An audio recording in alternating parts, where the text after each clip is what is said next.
Astonishing Legends would like to thank Best Fiends, BetterHelp, Feels, The Great Courses Plus, Capsule, our contributors at patreon.com, and you, our listeners, for making tonight's show possible. In April of 1764, a young woman living in the French parish of Saint-Flour-des-Mercois was guarding her family's cattle with some dogs in a quiet mountain pasture when she noticed an enormous predatory creature had suddenly appeared. To her shock, the unknown animal was so foreboding that her dogs scattered and ran away, leaving her seemingly defenseless as she stared into the maniacal eyes of this monster. Whatever it was, it had a broad chest, a long snout, and a large head. It also had a black stripe running down its back to the tip of its long, thin tail. She had no idea what it might be. But one thing became clear.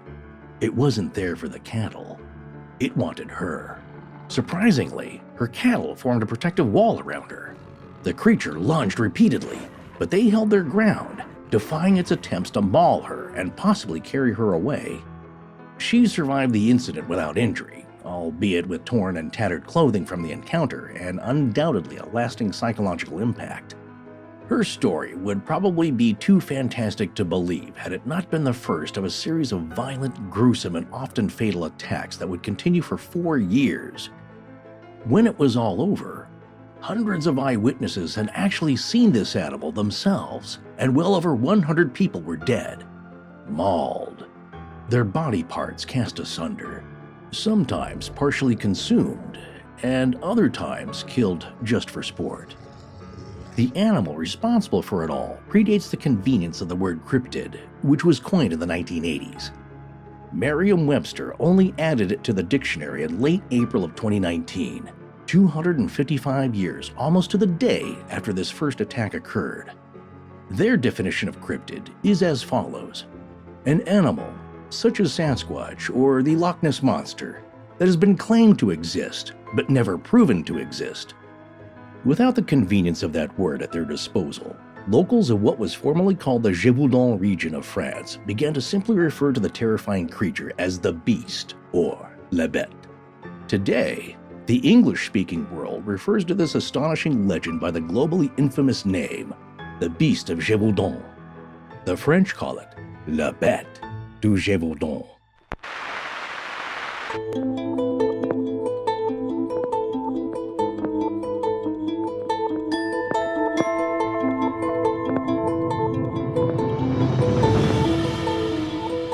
Welcome back to Astonishing Legends. I'm Scott Philbrook, and this is Forrest Burgess. This animal is a monster whose father is a lion. It remains open what the mother is. Dragoon Captain Jean-Baptiste Boulanger Duhamel, speculating on the origins of La Bête in January of 1765. Join us tonight as we attempt to unravel the mystery of the Beast of Gévaudan.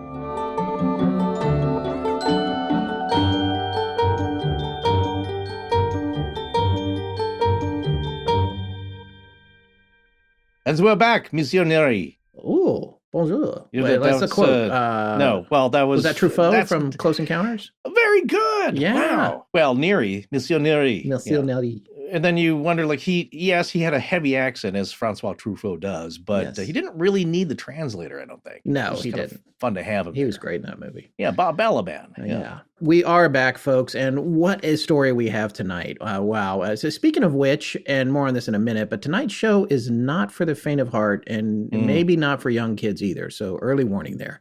But in other quick news, we are moving forward on getting ourselves onto additional platforms, so it's a good time to start following us on social media if you haven't already, because until we get our sea legs with videos and streaming and stuff, we're probably only going to be quietly announcing these appearances on social media for a minute. So No, we're working behind the scenes on those, working pretty hard, but trying to get the regular production done as well. But yeah, we're going to just quietly inch those out. So if you haven't done it yet and you're on Facebook, Instagram, or Twitter, that's a good place to keep an eye on things, what we're doing here. And Patreon, of course. And as we said on our last show, Tessa's running the stories portion of Instagram for us now, and it's pretty great. She's knocking it out of the park. Yeah, I love to check it out. Right now, she's doing a new story every day. I don't know how long she's going to keep doing that, but it's pretty awesome. I check in every night. I don't want her to burn out, but it is a lot more and a lot more fun than what we were doing with it. Yes, which was nothing. And but by the way, conversely, I run our Twitter account personally, and I find it one of the easiest ones to send a quick message out. So keep an eye on that too if you're trying to figure out where we are, what we're up to. And for those of you on Facebook, we have both a main page there for the show, as well as a very active and interactive private Facebook group.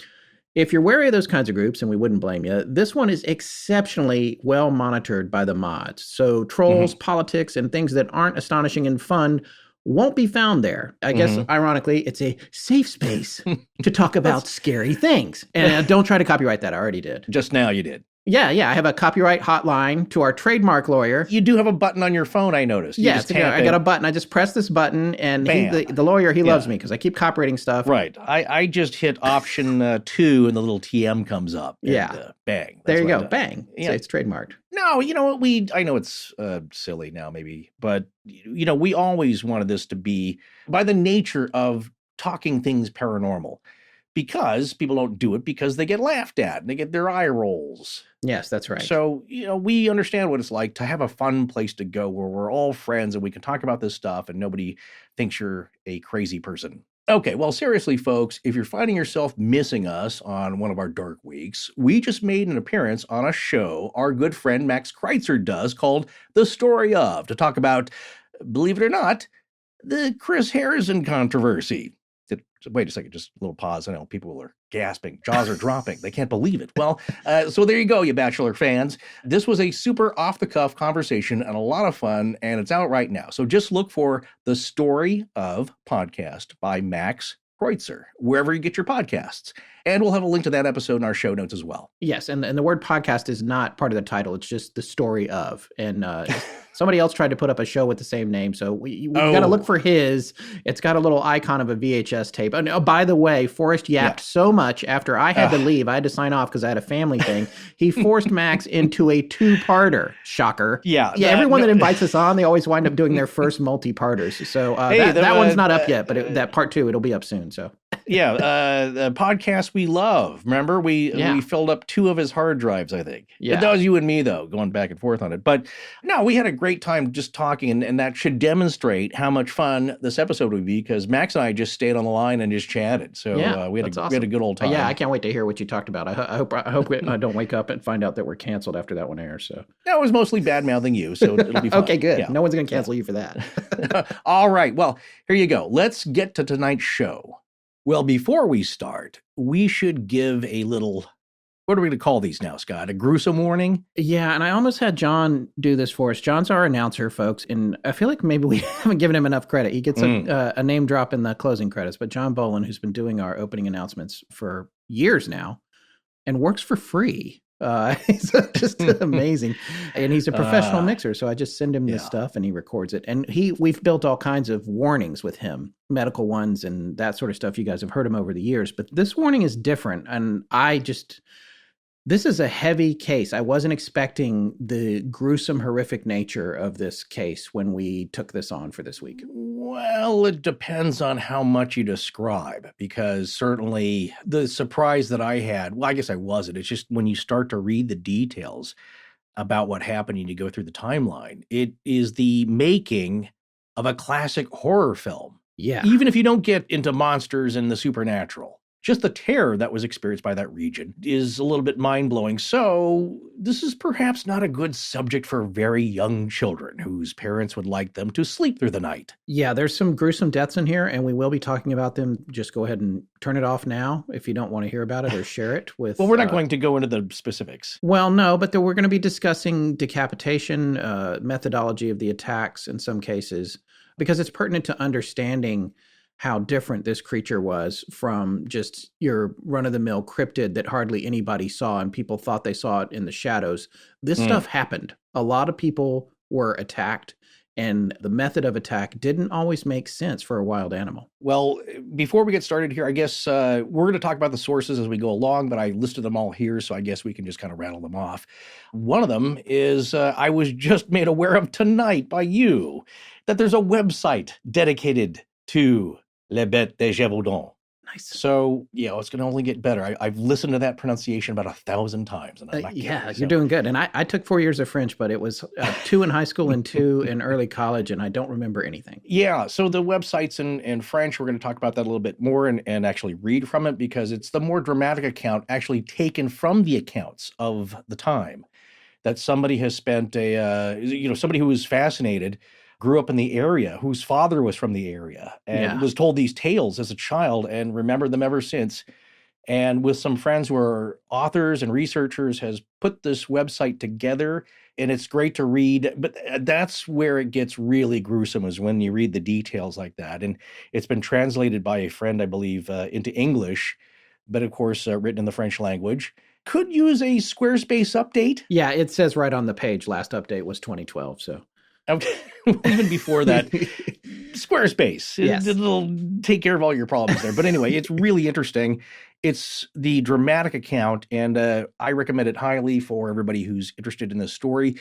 Another one that we're going to pull sources from tonight, one is a January 2002 scientific report from Nina. That's not 99 Love Balloons. This is a different Nina. That's Nena, wasn't it? Was that with an E? Nena, yeah. Okay. Yeah. Well, this is a Norwegian scientific paper, or at least it was under the auspices of the Norsk Institute for Naturforskning. Good Lord. And actually, I had my friend Arnie, one of my best friends, who lives in Seattle, and he's of Norwegian descent, like a lot of people in Seattle are. Yeah. And I thought it'd be fun if he did a pronunciation. So we're going to have Sarah maybe stick this in there if she can translate the iMessage recording I had to make. So here it is. Norsk Institut for Naturforskning. Wasn't that fun? Yeah, that's pretty awesome. Yeah, so I thought it would be fun to hear my friend Arnie on the show. I've been promising to get him on in some capacity. And he also taught me a dirty Norwegian limerick about cheese, but I'm not going to repeat that one here. But you Norwegians know what it is. Well, you could have just said the Norwegian Institute for Nature Research. Yes, that's what it is. You didn't have to go with it. But I just want to read this from their webpage real quick. That's an independent foundation for nature research and research on the interaction between human society, natural resources, and biodiversity. Yes, and here's the title, The Fear of Wolves, a review of wolves' attacks on humans. And the reason that it's so important is that it's a pretty solid scientific account of what really happens with wolf attacks over the years, for the past 100 years. A pretty definitive account, and there are some conclusions that really figure into the logic and probability of this case. Yes, and just to be absolutely clear, even though we're mentioning a wolf right here at the top, it's not a foregone conclusion that a wolf was even involved. You're going to hear a lot of stories about what people think this particular cryptid might have been, and that's the usual suspect for it. So it's good to take a look at wolves and their behavior, which we'll be doing. Indeed. So another source is an article in the SmithsonianMag.com website called When the Beast of Gévaudan Terrorized France by Lorraine Boissonneau, from June 26, 2017. Another article will be a blog article from the National Geographic Society newsroom dated September 27, 2016, titled Solving the Mystery of the 18th Century Killer, Beast of Gévaudan, by Carl Hans Tacke. You're going to hear a lot of Google Translate getting us through Well, this and tonight. Forvo.com. That's our saving grace. At some point, I just stop and I'm going to wing it, and hopefully you won't notice the difference unless you're a French speaker. And then we don't get too many critical emails from French speakers, so I'm appreciative of that. Yes, indeed. Not even our French-Canadian friends. So that is another article here. This is pretty interesting. Carl Hans Tacke is also the author of a book titled The Gévaudan Tragedy, The Disastrous Campaign of a Deported Beast. And the Kindle edition is only $4.95, where it's free with Kindle Unlimited. So we'll have a link to that, of course, and be sure to pick up a copy. Yeah, I got to tell you guys, I read this book front to back. It is really compelling, super interesting. So if you wind up being more interested in this story after we finish, definitely pick that up or pick up a hard copy of it. It's something that is good to have in the collection. Absolutely. And this one, we pulled a few things, but we didn't really get too into it. But it's an interesting angle. And it's another article by science writer and contributor to Forbes.com, David Bresson. And his article is titled, How an Ancient Volcano Helped a Man-Eating Wolf Terrorize 18th Century France And that has an interesting angle on it because it's from the geology of the place. So he is a freelance geologist and is aware of the area, I think, very well, and of the story. So his take is perhaps why this beast was not caught successfully right away, if at all. But let's get to this beast. What is this beast and its legend we shall speak of? Well, this is the Beast of Gévaudan. That's my best Forvo. You're doing good. Yeah, I'm impressed. Gévaudan. Yeah. Yeah, well, Gévaudan. that's going to slip. That's going to slide. And yeah, it changes like all around. We always start out really good right out of the gate. And then by later, it's Jebud. It's like the wavering sync on a bad Zoom call. Well, in French, it's Le Bête du Gévaudan. Or if you're quote unquote ugly Americans like us, well, like me, because Scott here studied French for 4 years, you'd like to pronounce it as the Beast of Gévaudan. Gevaudan, because that's how it looks like it's spelled. Well, the Beast of Gévaudan refers to a spree of mysterious, horrific, and gruesome attacks on the residents of the former province of Gévaudan, located in a highland region of south-central France known as the Margeride Mountains. As it was described by eyewitnesses at the time and some survivors, during the years of 1764 and 1767, some type of unknown canine-like predator, described as something like a large wolf or dog or a hybrid of the two, and one or more of them, or a pack of them, was savagely attacking these villagers. Like usual canine predators, mostly going for their necks and ripping their throats out. And some victims had their heads gnawed off or were found partially eaten. Not like usual canine predators, that part. No, there are some major differences here, but that is the very general description of what happened in Gévaudan. But as we'll see, a lot of people don't think they were canine-like at all. That's maybe the closest and most relatable, graspable thing to describe it as. As news of the attack spread at the time, people from all walks of French society joined in the hunt to stop this monster, or monsters. That includes royal huntsmen, soldiers, noblemen, and ordinary peasants had joined the chase. News of the beast had even reached Versailles, and large sums of money and resources had been allocated by the Kingdom of France to stop this man-eater. But why such a fuss or effort for a handful of peasants killed in the mid-1700s, you ask? Because it wasn't just a handful of people. Get this. Now, there are, of course, widely varying estimates of the number of victims, both contemporary accounts at the time and modern-day estimates, but some sources say as many as 60 to 100 adults and children were killed, with over 30 people injured. And another source says over 100 were killed in Gévaudan in the 3-year period. And one report from 1987 estimates that at least 500 people had been killed and 49 injured, for a total of 610 beast attacks, with 98 of those killed having been partially consumed. We're talking about a lot of people in 3 years. Yeah, and at times this thing was killing daily, and sometimes multiple, or attacking at least, multiple victims a day. And on top of that, according to the author Taka, who we were talking about earlier, and his book we'll be referring to tonight, and there's probably a lot of cases that didn't even make any records or registrations because people just disappeared. They were consumed entirely, missing 411 style, just completely consumed. And at that point, it's just like, well, I wonder where Fred went. Or Francois, to be Francois, yes, exactly. He got eated. Yeah. There's a lot of people, and sadly, a lot of children. Yeah. An unbelievable sorrow I can imagine that families were facing. Yeah. Well, these were harsh times. We're going to understand the circumstances of France during this time as well, because that plays into this story. I may be being a little bit flip here at the top of this, but this is a very dark story on the whole.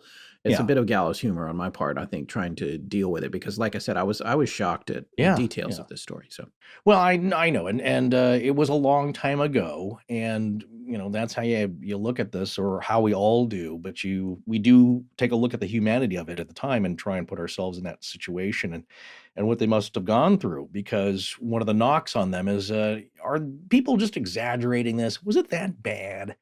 These are uneducated folks, so maybe it wasn't all that bad. Well, let's take a look at the location. Gévaudan was back then a province in what is now the modern-day département of Lozère. So a province in France being similar to a historical county in England, or somewhat similar to a U.S. county. France was organized into provinces or provinces.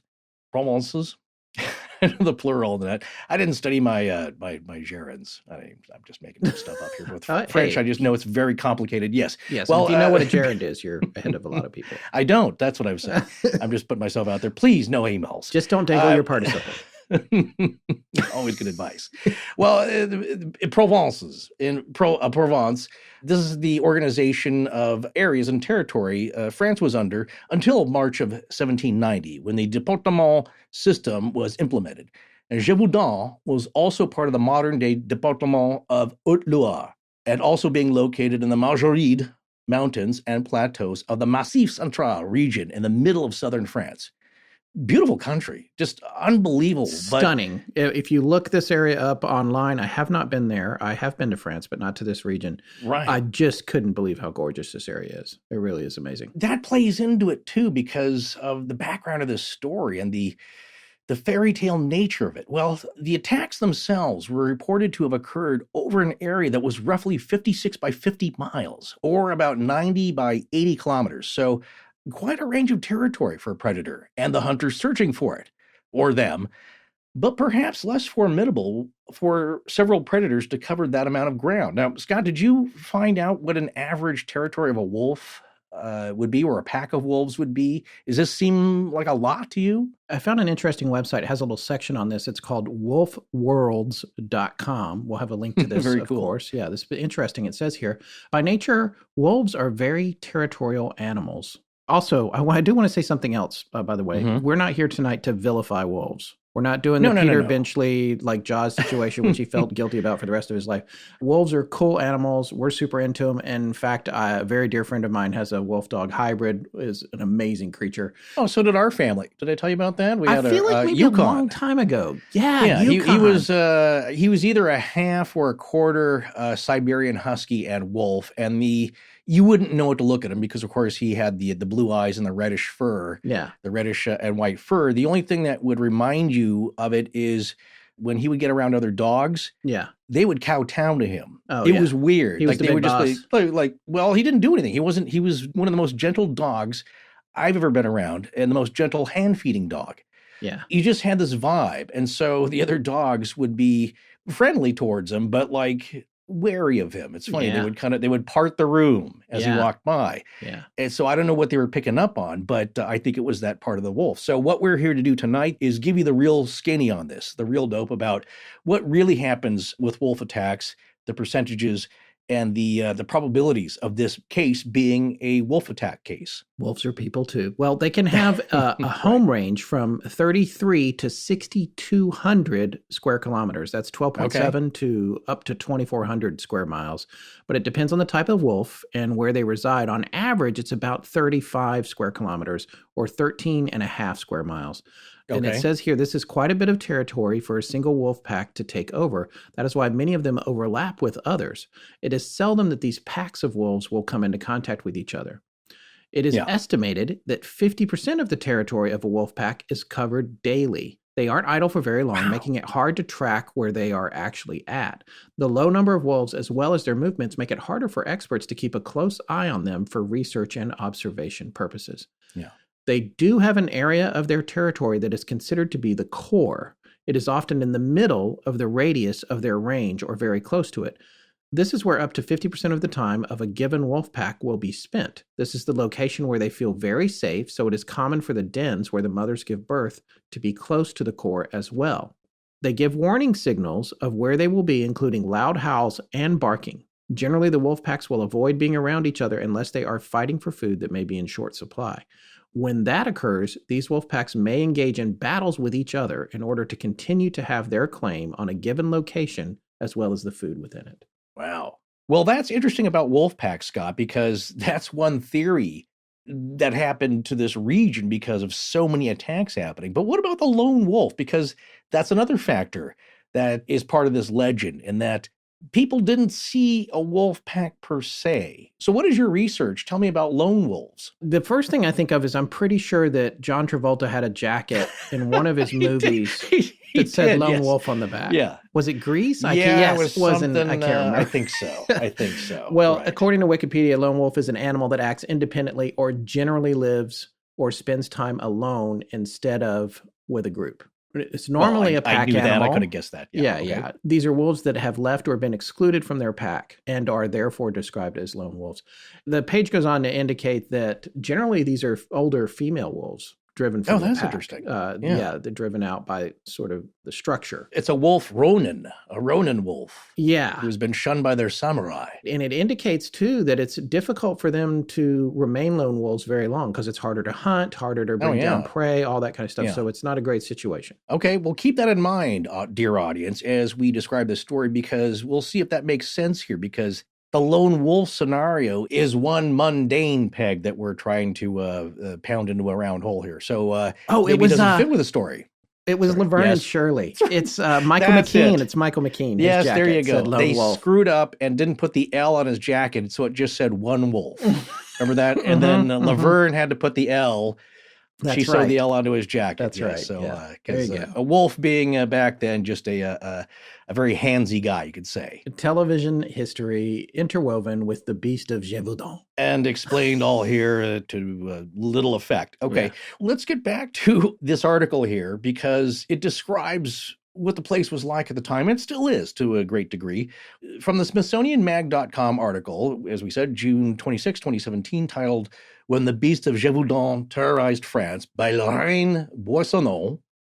She quotes another author when describing what the landscape was like at the time. This author is J.M. Smith, a historian and author of Monsters of Gévaudan, The Making of a Beast.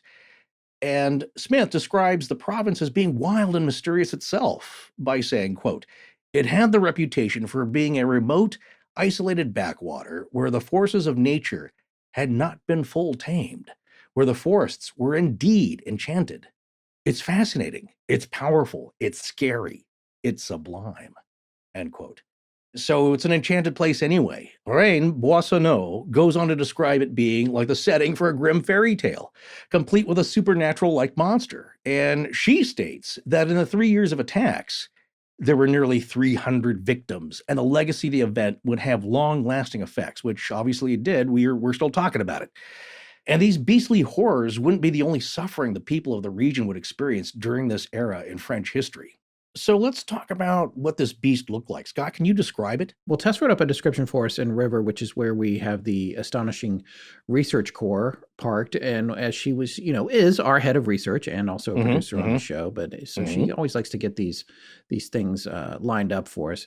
And this is interesting. Although described as wolf-like, many eyewitnesses note that this was something quite different than a typical wolf. It was very large in size, between a calf and a horse. The color was reddish gray, that comes up over and over, had large, sharp teeth, and a massive tail. It was also said to have a black stripe running down its back and talons on its feet. Its hunting style seemed to be a typical ambush hunter. Wounds found on bodies were typically found on the heads and limbs. Allegedly, 16 of its victims were reportedly decapitated. At least. Attacks occurred during the night or early in the morning. And in the case of these decapitations, in some cases, the heads were found up to 200 paces away, and in some cases, they weren't found at all. Now, here's another description from the website that we mentioned earlier at the top of the show, which we'll have a link to. It's www.labetedugevaudan.eu/en, if you need to read it in English. Yes. And this is the website we were talking about at the beginning of the show that seems to have been written by a gentleman who grew up in the area and heard stories about this from his father and was very taken with it. So he built this website. And we'll listen to this description of the beast here, which later is what it came to be called. They just left off the Gévaudan. So it was referred to colloquially and in a lot of cases as just the beast or la bête. It was sure now that the beast was not a wolf. Too many people had seen it and gave the same description. It was a fantastic animal, sized like a calf or a donkey. It had reddish hair, a large head similar to a pig, the mouth always gaping, short and perched ears, white and large breast, and some said that its hind legs were the hooves of a horse. Okay. Yeah. So some of the things that are left off here are that it had a very thick tail. One witness said the tail was as thick as an arm. And another thing that you and I have talked about while doing our research here and putting the outline together was that the tail had a tassel on the end of it, which is not typical of a wolf. That's more of a, for me anyway, a feline feature, potentially. It is. Yeah. A lion. That's another idea. But what we're seeing here is some kind of weird chimera again. Yeah. I'm not going to jump the gun on this, but it is sounding more fantastical by the descriptions of people that survived it. And a lot of people saw this in the field, remember, because they're chasing this thing. Yeah, that's right. But here's the thing. Keep in mind, this is just a preliminary description. We'll see later how this impression of the beast changed over time and with more encounters. The animal gets a little more hard to classify, like with the Carl Linnaeus's taxonomy definitions as we know them. And it certainly adds a lot more to the mystery and a paranormal angle, I believe. Do you ever find yourself staying up late at night, scrolling through clips from old TV shows you loved as a kid, and they all have something in common? The characters are often silly, yet so lovable. There's all kinds of mischief, a bit of fantastical backstory, and I think that's what's so fun about Best Fiends, which is why I always play a few games when I have a break or a little wait time. I really enjoy seeing the characters band together as friends, well, fiend friends, and using their unique talents to reach the goals and beat the levels. Plus, the graphics, sound effects, and the music are terrific. Really top-notch production all around, and it really does remind me of those old shows. Yeah, I know what you mean, man. Well, I don't try to stay up too late falling into a me TV hole, but I will knock out a few games of Best Fiends right before I get in bed. And you're right about those old characters. It's like what I always say about what makes a classic TV show ensemble work. They have to be people you'd want to hang out with. Sure, there's going to be a few slugs, but like with MASH or the Andy Griffith Show, you'd like to be there, in the game with them. And after watching a bunch of their feature-quality animated shorts on YouTube, I kind of do honestly want to hang out with the Fiends. For any of our listeners who have no idea what we're talking about, you need to check out the top-rated mobile puzzle adventure, Best Fiends. It's free to download, and you don't need Wi-Fi to play, so it's a great way to pass the time or just decompress a little bit. Honestly, it's boredom's worst nightmare. Oh, yeah, I just knocked out a couple of games while waiting to pick up lunch today. And, I got to keep up with the Best Fiends Hall of Fame task list as I'm a little behind. And I'm sure you can understand. Oh, is that why you're late for today's recording session? Oh, no. That's because I decided to try and beat a couple of levels before getting in the shower this morning. I figured you wouldn't mind. Honestly, I've done that too, before getting back in the chair and back on Zoom with you. And here I thought you were walking the dogs. Well, I've played while walking the dogs too, but who can blame us? With literally thousands of levels to play and counting, and always a puzzling new themed challenge to complete, the fun really never ends with Best Fiends. Download Best Fiends free today on the Apple App Store or Google Play. That's friends without the R. Best Fiends. I am Michael Camp, and this is Astonishing Legends. Let's get back to the show. Well, Scott, let's talk about the history of the attacks or the timeline of the attacks. And we start off with a discrepancy because there are several stories that go along with La Bête that are often told and retold, and some of the names stick with it. And then also there's some conflation between the stories. One of them, as you'll see here in the wiki entry, and a lot of these sources that the wiki entry on the beast credits, I'm not sure are accurate, as I am not sure that this first attribution of this, one of the more famous anecdotes, is correctly attributed to Jean-Marie Vallée. It's actually definitely not correctly attributed. Okay. It's definitely a Wikipedia page mistake. Yeah. Right. Yeah, absolutely. Right. We fall back on Wikipedia for summaries of things that we go deeper on with other sources, but we also try to keep an eye on it because it's sometimes it's not an intentional mistake. There's a lot of information being put together here, but there is a false attribution here that's cited back to a Smithsonian article, which is also one of our primary sources. And that Smithsonian article doesn't even have the story incorrectly like it's mentioned on Wikipedia. So it doesn't work there. It's not like Smithsonian made a mistake and someone put it in Wikipedia page. Somehow it got lost in translation as it got moved over to the Wikipedia page. It's not intentionally misleading. Unless it's the Nazi Bell page. Yeah. Yeah. Intentionally mislead you. Intentionally mislead. Or the Kelly Hopkinsville situation. Or that one too. Yeah. So the idea here, though, is that what we do know There will be a statement in any of these entries, like especially Wikipedia. We'll check out the source for that and see if it lines up with some of the same source materials, or if it's something new and see what they have to say. We don't have time to do that all the time, but sometimes like this didn't make sense because the dates don't line up, although the name's the same, but the anecdotes don't line up. But what we do know is that there are two famous anecdotes or legendary anecdotes that come with this story. So the one here is about the first attack that happens, the first non-fatal attack, but possibly the first attack or appearance of the beast, where somebody survived and was able to describe it. And this first known attempted attack was on a young woman. And as you'll see in the wiki entry here, they listed as Marie-Jean Vallée, who was tending a herd of oxen in June of 1764 near the town of Langogne in eastern Gévaudan, also stated as the town of Saint-Flour in the Auvergne by some sources. So again, some of the towns are mixed up and we're not really sure. But again, what we do know is that the anecdotes themselves remain somewhat intact, if not the names and the places and the dates. The names are getting mixed up in the anecdotes. And I'm going to fall back on Karl Hans Taka with the Gévaudan tragedy. In his book, he has both of these stories in there. And he has the one in Saint-Flour. That's April of 1764. Mm-hmm. And then that's what he attributes it to be the first non-fatal attack. But then there is another really famous story of an attack that was repelled by a young woman named Vallée and in 1765. So we're going to tell both those stories, but what we're saying is that they're incorrectly cited on the Wikipedia page. They're mixed up. They're mashed together. Yeah, you'll know it if you know the story or learn the story with us. In this first story where the beast is repelled, the story goes that the beast started to stalk this young woman, whoever she may be. And the dogs she had there, they cowered and ran. They were frightened of the beast. However, the bulls in her herd had grouped around her and then charged it, driving it off. It attempted a second attack, but the bulls again drove it off, and this time it did not return. So what's interesting to note here is that the bulls formed a circle and protected her, and they're big, formidable beasts themselves, and they were able to drive off whatever this thing was. But it's the first instance of something strange trying to attack a human. Yes, and that's the story we shared in the cold open. Yes, it is. But again, this may not have been the first attack.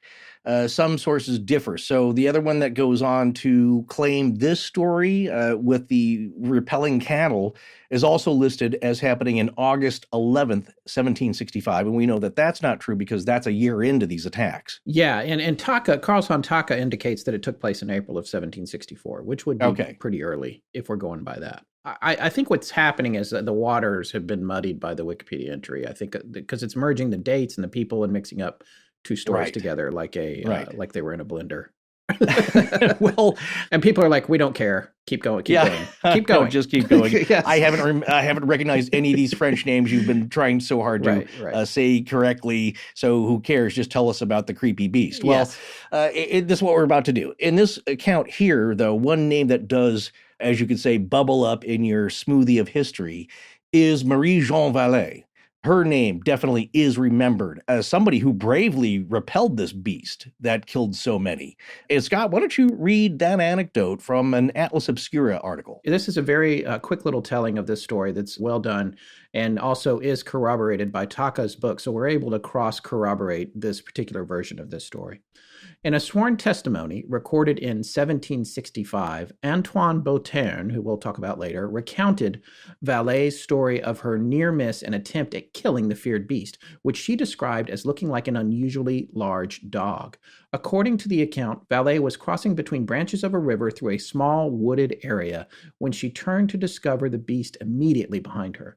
As it reared up for an attack, the young woman plunged a homemade spear she had been carrying into its chest. Injured but not dead, the beast raised a paw to the injury, crying out loudly, and then rolled off into the waters of the river.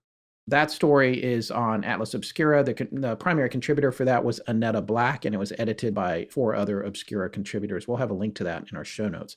But that jives with the version of that story that Taka told in his book, and that is the legendary story. There's a statue of her plunging the spear into the beast's chest, much like Mel Gibson did, both in Braveheart and The Patriot, exact same stunt, twice, where he plants the spear in the ground and the horse jumps on it. It's like, really? You're going to do that twice? But yes, I digress. Yeah. But it's the same thing, and the statue just looks amazing. It's so compelling. Whatever the story is, she got away, and now that's part of the legend of La Bête du Gévaudan. Well, whatever story is true here, or what actually really happened, whenever it occurred, Marie-Jeanne Vallet's successful defense against the beast would earn her a prominent place in the legend. What seems to be an agreement, though, is that the beast would claim its first victim a short time at the end of June in 1764. And that is when a 14-year-old shepherd girl named Jeanne Boulet was killed while tending her flock near the village of Saint-Étienne-des-Loups-d'Oreilles and the village of Les Houbocs, also near Langonnier. And coming back to Marie-Jeanne Vallet, that story in Taka's book is connected to the other details you had about the cattle protecting her and the dogs running away.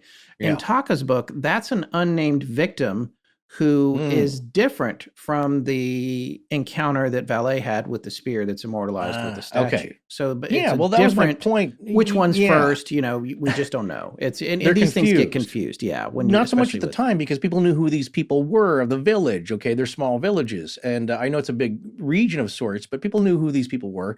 Over the tellings and researching and the writers over the years, that story gets conflated with other ones. So I think elements of it are true, but whether they all happened to Marie-Jeanne Vallet, whether in June of the year previous in 1764, they happened August 11th, 1765, we're not sure, or it depends on what version you read. Yeah, and one of the things that's interesting about the description that Taka talks about with this particular encounter, whether it was Vallet or this other unnamed girl, which is what he said, this person described the animal as having a very wide chest, a big head, short upright ears, and a long snout. Yeah. The tail was long and strangely thin. From the upper side of the head to the tip of the tail ran a dark stripe that comes up over and over. The beast tried to break through the wall of the oxen or whatever the animals were that were protecting her, and her clothes were torn, but she remained uninjured. One important thing that Taka also points out in his book is that at this time, cattle were much smaller. They're probably around 700 or 800 pounds today. They're, 1,100 pounds easily, depending on what kind of thing it is. So when you think about the comparisons to a cow, you have to think about the time period. So it's still a big creature, whatever this thing was, but the cow was a smaller animal at that point in time. Right. This was not the end of it, certainly. Other victims would soon follow. Mostly women and children, sadly. A 15-year-old girl was killed by the beast a month later after the oxen event near the village of Puy-Laurent in the same area. And before she died, she described the animal as a horrible beast. The one aspect of the descriptions that I find puzzling too is that a lot of people said it was almost like a pig's head, a large fat head on this thing, long snout. Very weird description. And you have to accept these people know what their livestock looks like. They know what the animals in their area looks like. They've seen them all. Including wolves. Yeah, this is nothing like anybody had ever seen. That's why they had such trouble describing it. And the other thing, this is a trigger warning here, but I might as well say this now. When you hear of these killings, it's not that this thing snaps your neck and you're just lying on the ground in a beautiful repose. I mean, they found these young people utterly ripped up to shreds. And weirdly, though, cheeks eaten, eyeballs eaten, the blood drained as if it were drank from them, hearts ripped out. Just the worst condition you can imagine finding a loved one in or somebody you knew. And that really amped up the terror of these attacks. So people, you can imagine, were in a frenzy to stop this, figure out what was doing this, and kill it. At the same time, they have to eat. So people are still tending their flocks. You have to tend to the animals. And so they were still out in the fields because you had little choice back then. But I just wanted to express how horrific these attacks were, but also what makes them so baffling, and that this seemed far beyond the attack of a hungry animal, because there were wolf attacks. People knew what wolf attacks looked like. Certainly their livestock were sometimes attacked by predators. They knew what that looked like. This was far different. The other strange thing is that, not to spoil anything here, but I did not come across any accounts that really talked about this thing taking the livestock, which you would imagine it went for first. Now, we're going to talk about this in our conclusions because I think it's a valid point here to bring up. But this thing seemed to go after the people specifically. Humans, targeted them, stalked them. Not so much the animals, because again, I didn't come across any of these anecdotes or stories where that was the case. Like a farmer or a shepherd came across some eaten animals and that put them in danger, or they're trying to stop this. It came after people specifically. Yeah, from Taka's book, it was exclusively the people that it went after. These things keep going on here. The accounts just keep racking up, and it's so frequent that people almost can't keep track of them. In one case here, near the village of Laval in the province of Dauphine, on September 8th, 1764. David Bresson, in the article on Forbes.com, he says 1762. I think that's a typo there, but he says a young boy from the Yali family goes missing while herding a flock of sheep. People are still having to send their kids out to work, and sadly, only his partially eaten remains were found, and he was immediately buried. So that's the other thing, is that it's not all about food either. Whatever this thing is seems to be killing for pleasure. So another thing to keep in mind here, animal attacks were nothing new and familiar to the people in the region at the time, like I said, but according to the Bresson article, so many attacks were occurring in the short span of time, now the authorities have to act. This may have been forgotten because, come on, they're peasants. What do the noble people care about them? Then maybe they're helping out with the land and the food. Another item to keep in mind, Bresson lists different names for the places, as we said before, of the events. And so we're mentioning both in the descriptions. But this might be due to the changing of the 18th century place names with modern designations, because he seems very familiar with the locales. Yeah, in a lot of cases, it goes for the kill, and then there's not other damage. And in other cases, the victims are, as we said, decapitated, which there doesn't appear to be any reason for. Wolves, in fact, won't do that. That takes a lot of work. Right. And the only thing that they could surmise was the possibility of people coming apart as they are dragged through the woods or to different locations. But again, this is still an unusual occurrence. So there's some debate as to why that was even going on. It's also not like other scavengers are coming in, and that sometimes happens with an old kill over time. Of course, people know when somebody doesn't come home that evening and they go out searching for them. So these are discovered right away. Well, we're going to read a lot and pull from the website, as we discussed before, the Beast of Gévaudan website. Of course, there's a site dedicated to the beast, and it's pretty good. So keep in mind, yes, it's been translated, I think, by a friend. But it's dramatic. It gives you more the feel of the time and the experience of it, which is important because you have to put yourself in there. This isn't just a story that happened in the late 1700s. This was a real life thing that a lot of people had to go through. Well, the creator of the site, I think, is David Galson. It was hard to find anybody who was attributable to the creation of the site, other than he gives us the story of his father, who to me looks like a great guy in history. He was a pilot. He looked like the aviator to me in The Little Prince. Yes, he did. He had kind of a similar story too. Yeah. There was a thorough listing of all the victims that were mostly recorded, and I thought he summed it up very well. And so this is what he starts off when he talks about the summary of all the cases, which of course we don't need to read all of them to you. You get the idea. But he says, in this morbid listing, I take into account all attacked persons, whether directly killed, bitten, or scratched, or indirectly, only present in an attacked group. So some people were attacked in groups of humans, which is odd also for wolves. Usually they'll go after a lone person. But some people, this beast attacked, were in groups, and so some people weren't directly attacked. Somebody in the group was. And also, this is weird. Some people were attacked several times. As he says, it happened. Can you imagine, like, you live through one of them, and then a couple weeks later, you get attacked again? This is starting to sound more like a werewolf story to me. This is the summary that David Galsan sums up here. So, for 240 attacks, that's what he lists total, 112 dead, 53 wounded, 75 people ended up safe. I guess they got away. He says, or the website note here is, this was updated in July 2010. During 3 years, the efficacy of the beast was high. 50% of the attacks resulted in death. Of 100 people attacked, 46.2% of the attacks resulted in death, 22.3% in wounds, and 31.5% were safe. If one excludes the people that were rescued rapidly, the number of unharmed victims is close to zero, and the rate of mortal attacks is frightening, more than 80%. The worst period started in December of 1764 and ended in June 1765. So the summary goes on to say, one should bear in mind that the 240 attacks are those reported in the parish registers and in the minutes or via narratives passed by trustful people and collected by the abbot Pourchaire. So these were recorded by the church, the only authority in the area a lot of the time for these villagers. So these were statements recorded by educated people. But it is also sure, he goes on to say, that many other attacks were never mentioned, either by some people's will or because it was not possible to transcribe them. So these are just the reported attacks. There may have been a lot more. And also close calls where people were just like, I don't want to talk about this. No, I just want to forget about this. I saw something weird. I escaped with my life. I'm done with this. Because there was also possibly a supernatural angle, like the skinwalker. You don't talk about it because it draws attention to you. Yeah, so here's another account from that website. It says, in October, a peasant from Juliange called Jean-Pierre Pourchaire, one of the abbots, documenting everything, and was putting into order some bundles in his barn. Again, keeping in mind this is translated. The dusk was coming.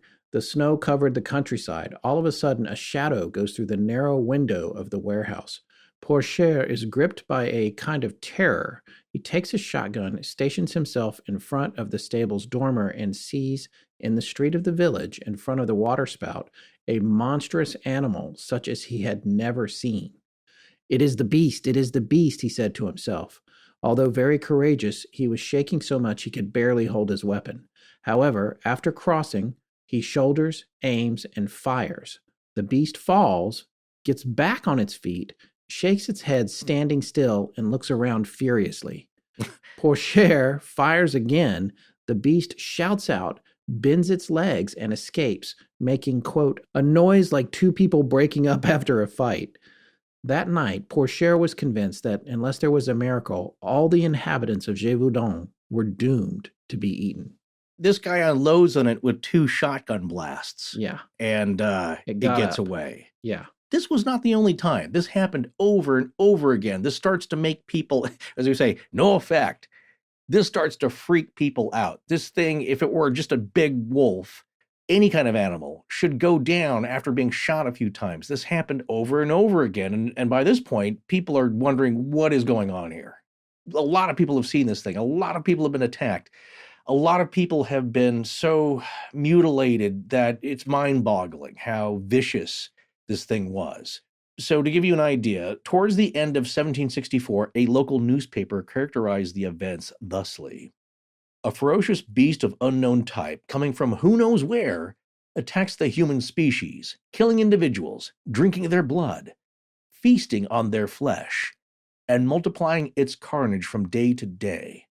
Hunters who are in pursuit have neither been able to stop it because it is more agile than they, nor lure it into their traps because it surpasses them in cunning, nor engage in combat when it presents itself to them because its terrifying appearance weakens their courage, disturbs their vision, sets their hands shaking, and neutralizes their skill. This is the beast from Alien. Yeah. It outsmarts Xenomorph. them. It doesn't fall for any traps. This thing's smart, too. There's something, according to these reports, is going on here other than just a hungry animal in the wild. But there are other cases like that, right, Scott, in India, we're going to talk about in our conclusions. Yes. Well, by December, because of the frequency of the attacks, with many seeming to have taken place at the same time as the other ones in different locations, there were rumors that there could be a pair of beasts or several beasts acting on their own. Some reports at the time claimed that the beast had a partner or was with its offspring. So listen to this description also from the website. It seemed the beast could be everywhere at once. In the same day, it was in places separated by 6 to 7 miles. It liked to stand up and do some clowning, looking like it was, quote unquote, happy as a Larry. That must be a French term, Yeah, French expression. I don't know what it means, but it's funny. I'm going to start using it. Yes, me too. But it goes on here, and it seemed to have no viciousness sometimes.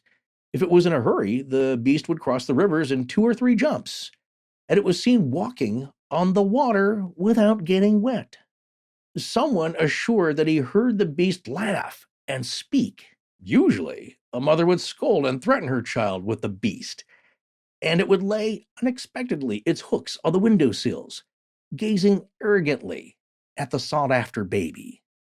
Moreover, It rarely devoured the corpse of its victims, contenting itself with tearing it, sucking its blood, scalping its head, and taking away the heart, the liver, and the intestines.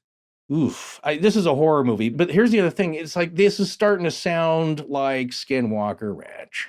It really is. These encounters, in a lot of ways, they're even more chilling in terms of the nature of the attacks. But what is really similar is this supernatural quality that this thing seems to have, and the immortality, the ability to be in several places at once, and the intelligence level of it. Because it seems to avoid traps. It understands what they're trying to do to catch it, and seems to be one step ahead of them, which is pretty impressive for a canine or a feline or whatever this unknown cryptid creature is. Well, and of course you can say, look, these are very educated people. They couldn't read. This is the 1760s, and everyone's just making up a story because there's nothing else going on in the village, and they're having a good time with it. It's like, I would argue then that this was taken seriously because so many people are dying, that yes, maybe they're exaggerating. Maybe they're just scared, and these are flights of fancy with them. Their imaginations are running wild. But some of the descriptions are so curious that I'm not going to say that it's impossible to make up, but they're just weird. It's a very weird thing going on here that doesn't fall into natural predation. So I'm going to leave it at that for the moment. Well, as we said before, what are the contemporary circumstances going on here? Because this happens in a time and a place, very specifically in history, where the historical circumstances, the socio-economic, the political circumstances are playing a factor in this.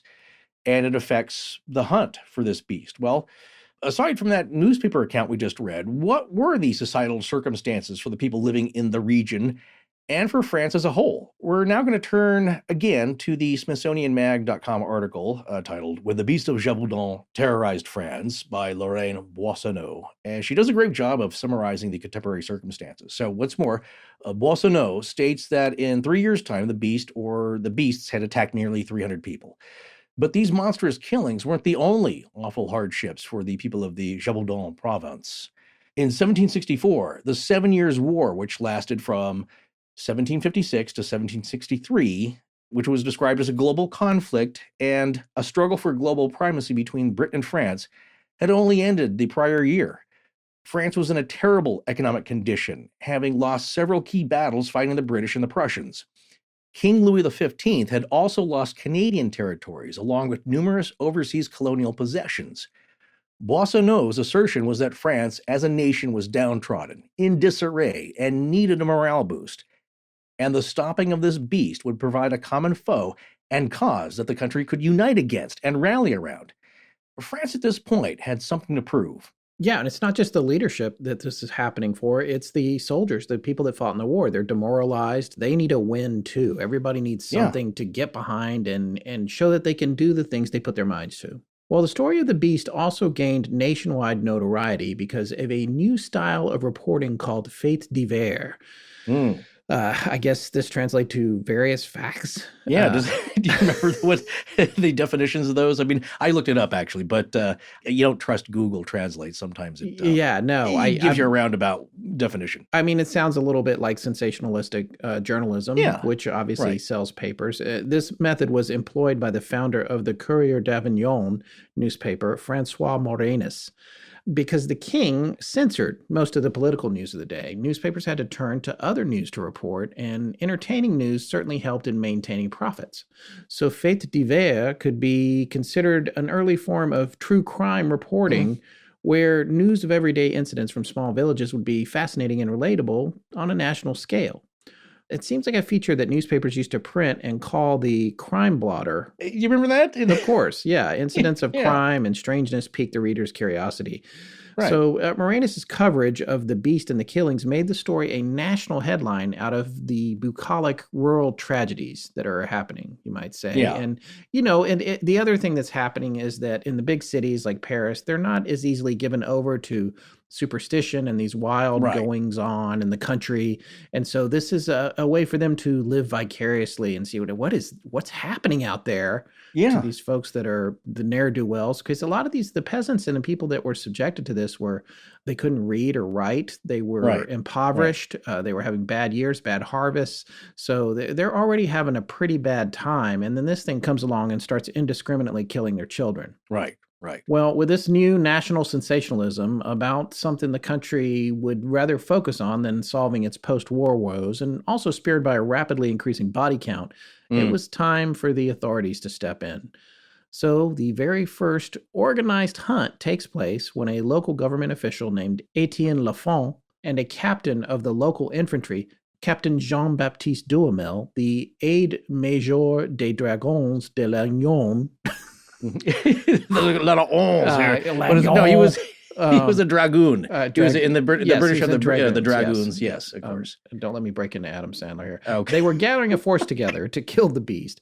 Right. Captain Duhamel claimed that they had marshaled a force of volunteers numbering 30,000 men at its peak. That is a lot of people on the hunt. Yes, it is. That's a lot of people to feed. Yeah.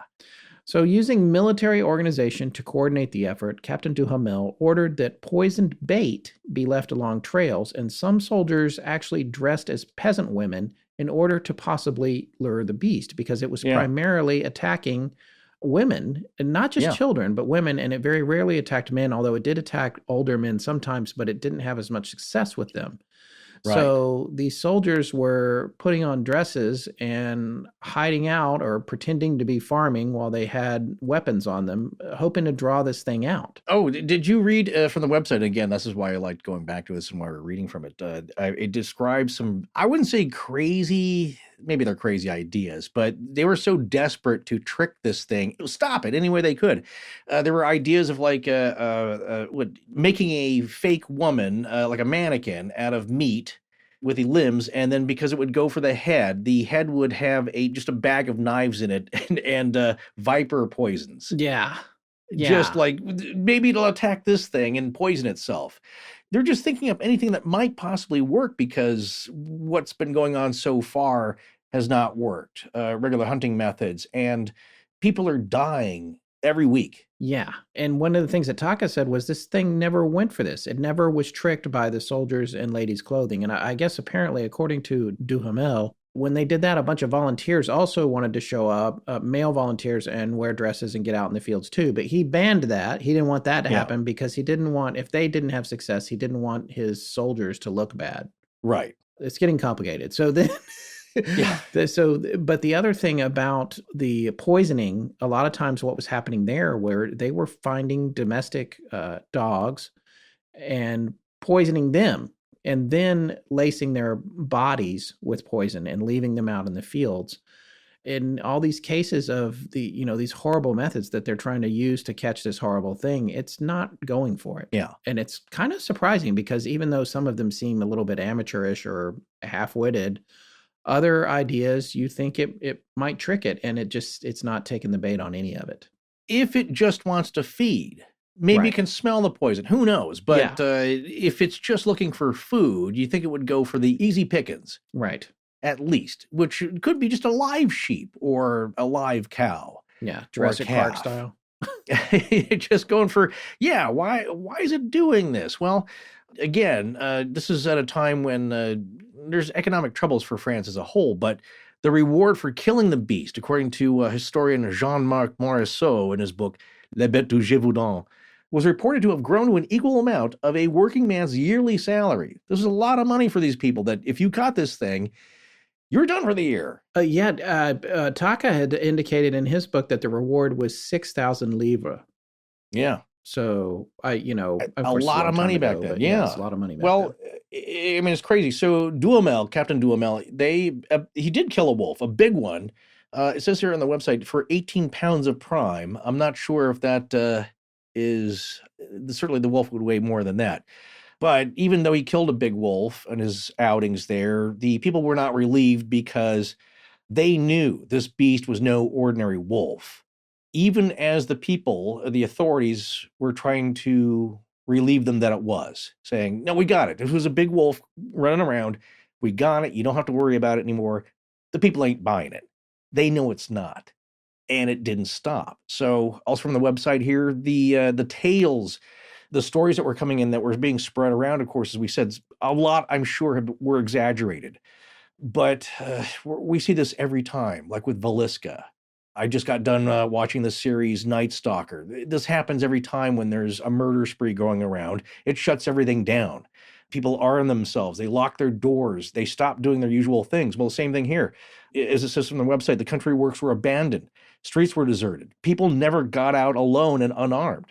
Captain Duhamel and his dragoons were making daily beats, which I mean like a beat like a cop, rounds here. 1,200 peasants armed with shotguns, scythes, spears, and sticks escorted him. This is 1,200 people going out at a big party trying to stop this stuff. And as soon as there was a report of the beast being spotted, they would go hunt it out. They would immediately tear out after it. Monsieur de Lafont, he was the property manager in Mende. He was the local government representative here. Mr. de Montcalm, general commander of the troops in Languedoc. Mr. de Morangy was a nobleman here. And the Mercier, who is the boldest hunter in Gévaudan, they all went out in the field. So that's what I was saying earlier at the beginning of this. You got authorities, you got noblemen, you got peasants, you got military people. Everybody's banging together because this is serious. They want to stop this thing. So it broke down class walls. It's also something they can all get behind, a cause that unites them, which is what they needed. So people were glad to get out here because also these are people that they love and know who are being taken daily here. So the news was being spread by criers, town criers who would announce to all the peasants in the villages there. These brave men, they got out on snowy country roads. They were determined and resolute to stop this monster here. So now, of course, as we said, the news reached Versailles. It was being talked about in the papers in Paris. It was the top of everyone's conversation everywhere in France. It even made it to England, which, of course, the English were making fun of them. There were stories that were coming back. The beast had killed hundreds of thousands of French troops and was stopped by a kitten. So the king said, okay, that's enough. That we're not going to be made fun of anymore. We got to do something about this. And even though we're in disarray, I'm going to put some effort behind this. The king, Louis XV, gave a decree or instructions to Captain Duhamel, and he installed him in his headquarters in Saint-Chaly, and he gathered with them, as it says here, the most reputable gunmen of the country, these different guys from Saint-Laurent or Lavigne, and then he made it a tactic that he consisted of 8 beats. So this is how Duhamel went about this, and it differs from other people later on. But he's a military man, so he had 8 beats, which means 8 searches for the day. And as Scott said here, a reward of 2,000, then 600 pounds were promised to the one who would kill the beast. 6,000 pounds. Oh, sorry, there we go. Yeah, 6,000 pounds. So a lot of money to anybody who could bring this thing down. All the parishes informed the peasants during the sermon at a church that they were trying to comfort them and also spread the news. And unless it came from hell, the monster had to succumb for sure, and one would learn its death sooner or later. So what they're saying is that, come on, it's just flesh and blood, right? This thing has to be killable. And once that happens, and it will, so don't worry about it, one of us is going to get it. To make sure that the beast had been slaughtered, the lords of Languedoc ordered that the remains of the beast should be exposed to the public. So we're going to make a big deal about this. Well, here's an interesting social point that Bolsonaro in the article points out as a motivation for so many joining the hunt, aside from wanting to stop the killing spree, of course. This is from an observation from J. Smith, the author, J.M. Smith, historian and author of Monsters of Gévaudan. This hunt for the beast, for these men, like Captain Duhamel, would be a way for them to redeem their honor and their wounded pride after the war. So as Scott said here, yes, along with a true crime sensationalism angle, the newspapers also lauded the heroism of some of the peasants who managed to fight off the beast, like a young boy named Jacques Portefeuille, who on January 12th in 1765, Portefeuille and around 7 other children were tending cattle in a meadow. Children. What were you and I doing, Scott? I was playing Atari. Yeah. At 12, these kids are working. That's the life they grew up, working hard. That's probably why they were had as children to help out with the farm. But they're out in the fields, even though this horrible thing's running around, like I said. stuff has to get done. Animals don't feed themselves. They have to be tended to. So these Portefeuille and about 7 other children here, they're in the meadow when the beast came at them and attacked several times. But they banded together and they managed to fend it off with their pikes and spears. So why don't you tell the story here from the website? Well, another aspect of the media of the time, you could say, the newspapers, that was going on was also an angle, again, as the statement that we made earlier was that this country needed to feel better about itself, France. Yes. After coming out of horrendous conditions and a post-war era. And they found some of this in pumping up the heroism of the peasantry, the common people, the hoi polloi, and the bravery of these people. And yeah, they're enduring hardship, but they're fighting back. They're banding together. They're not giving up. Maybe their whole region's been cursed of Gévaudan, as some of the clergy might say. We've sinned somehow, and this is our penance. But I love this next story coming up, as we introduced it before, because this is another story of not just peasants being brave and strong and fearless as much as they can be in the face of this horrific beast, but these are kids. If you love The Goonies, if you love Stranger Things, yes, this is not some fictional baloney. This really happened. Also, more recently, Super 8. Yeah, that's another great one. But no, I love all those movies, and people are, it's funny that how fond people are of The Goonies, and it's that old chestnut of kids banding together, very Spielbergian, and finding courage in their numbers and being a tight-knit group of friends. But these are real little kids out working for one. But not only that, they don't freak out. They find their courage. These are tough kids. So, Scott, why don't you tell us the story? Okay, this story appears all over the internet, lots of different sources for it, but I really do believe that Karl-Heinz Taka really tells an excellent version of it in his book, The Gévaudan Tragedy, The Disastrous Campaign of a Deported Beast, which we've already mentioned a few times. This is from location 589 of the Kindle edition of that book. And if this doesn't convince you to check the book out, if you're into this story, nothing will. So I just want to read this section.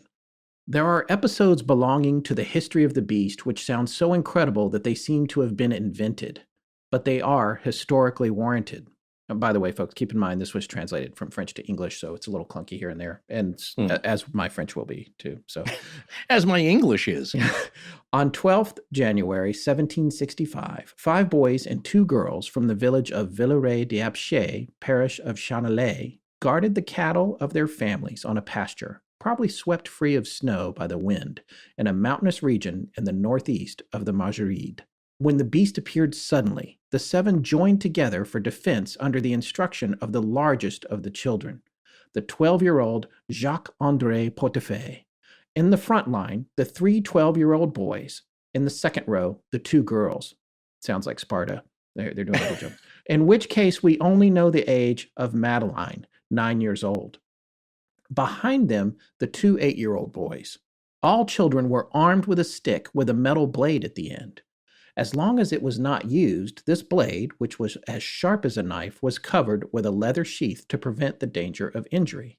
The children pulled off these protective covers and made the sign of the cross. The beast circled around the group and looked for the most suitable victim, while the children tried to keep it at a distance with their lances. Finally, it attacked the 8-year-old Joseph Panifieu on his neck. The 3 oldest stabbed it but could not penetrate its skin with their lances. When the beast retreated, however, it tore a piece from Joseph's right cheek and devoured it. The beast now concentrated its attack on the 8-year-old Jean Verrier and pushed him to the ground with its muzzle, left him there, as the 3 eldest children stabbed it again, then attacked Jean on his head, bit into his lips, seized his arm, and carried the boy off. The children followed the beast and drove it to a swamp 50 steps away, where it sank up to its stomach and in this way was prevented from moving quickly with its prey. Among the children, driven by panic-stricken fear, there was a verbal exchange whether it would be better to run away. Jacques Portefeuille shouted that he would either save his comrade or perish with him, and ran ahead towards the beast.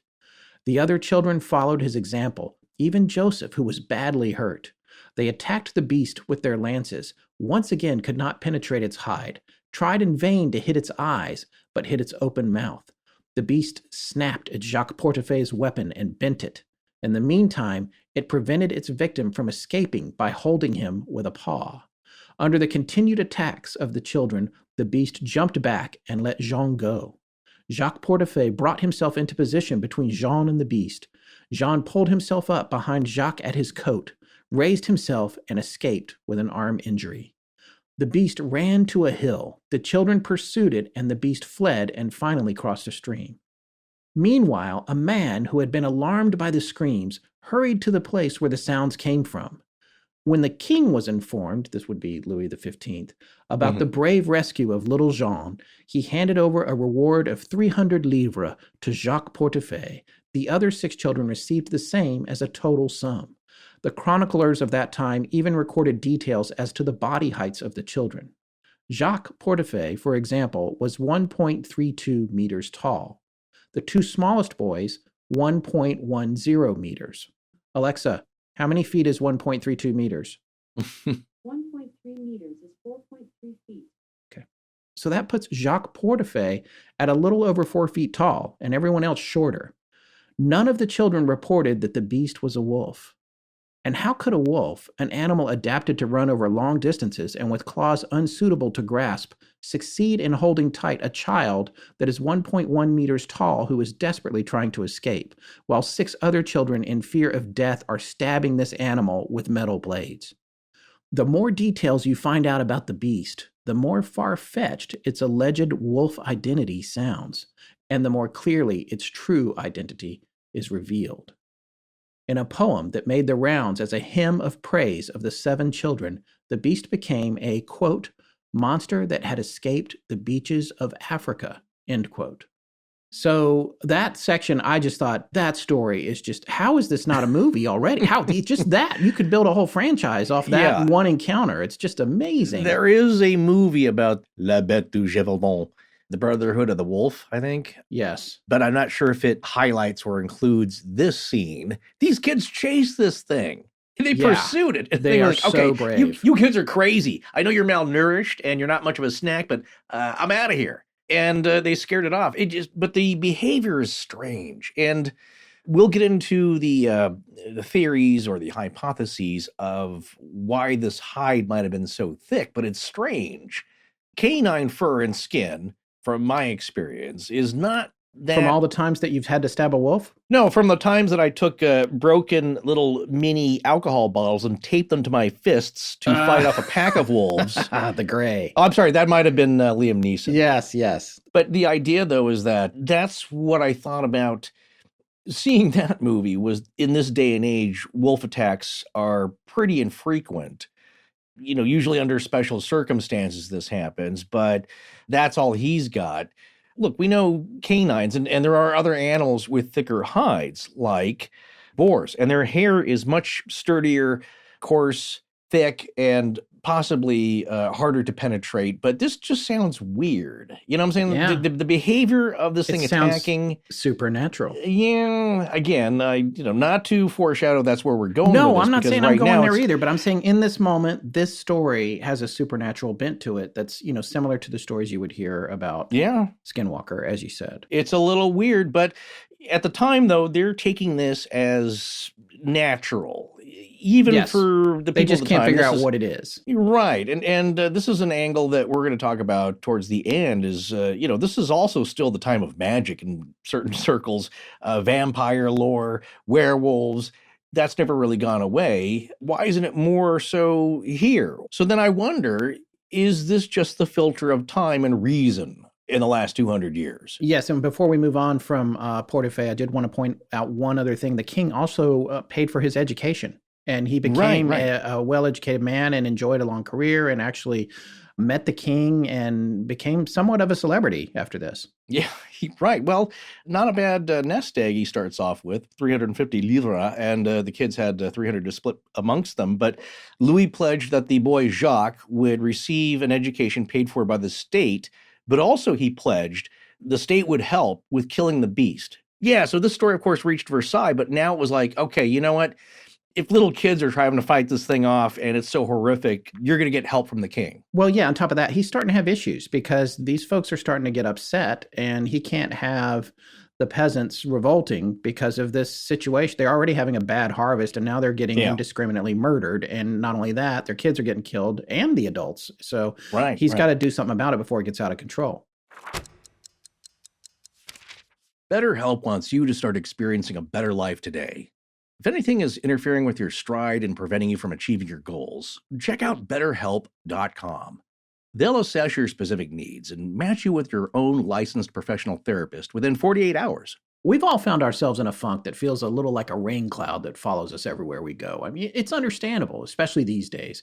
But sometimes all we need is an outside perspective to guide us through our troubles. And BetterHelp is a wonderful first step towards feeling better. Well, all you need to do is spend a few minutes on BetterHelp.com and read the sincere feedback that users are posting.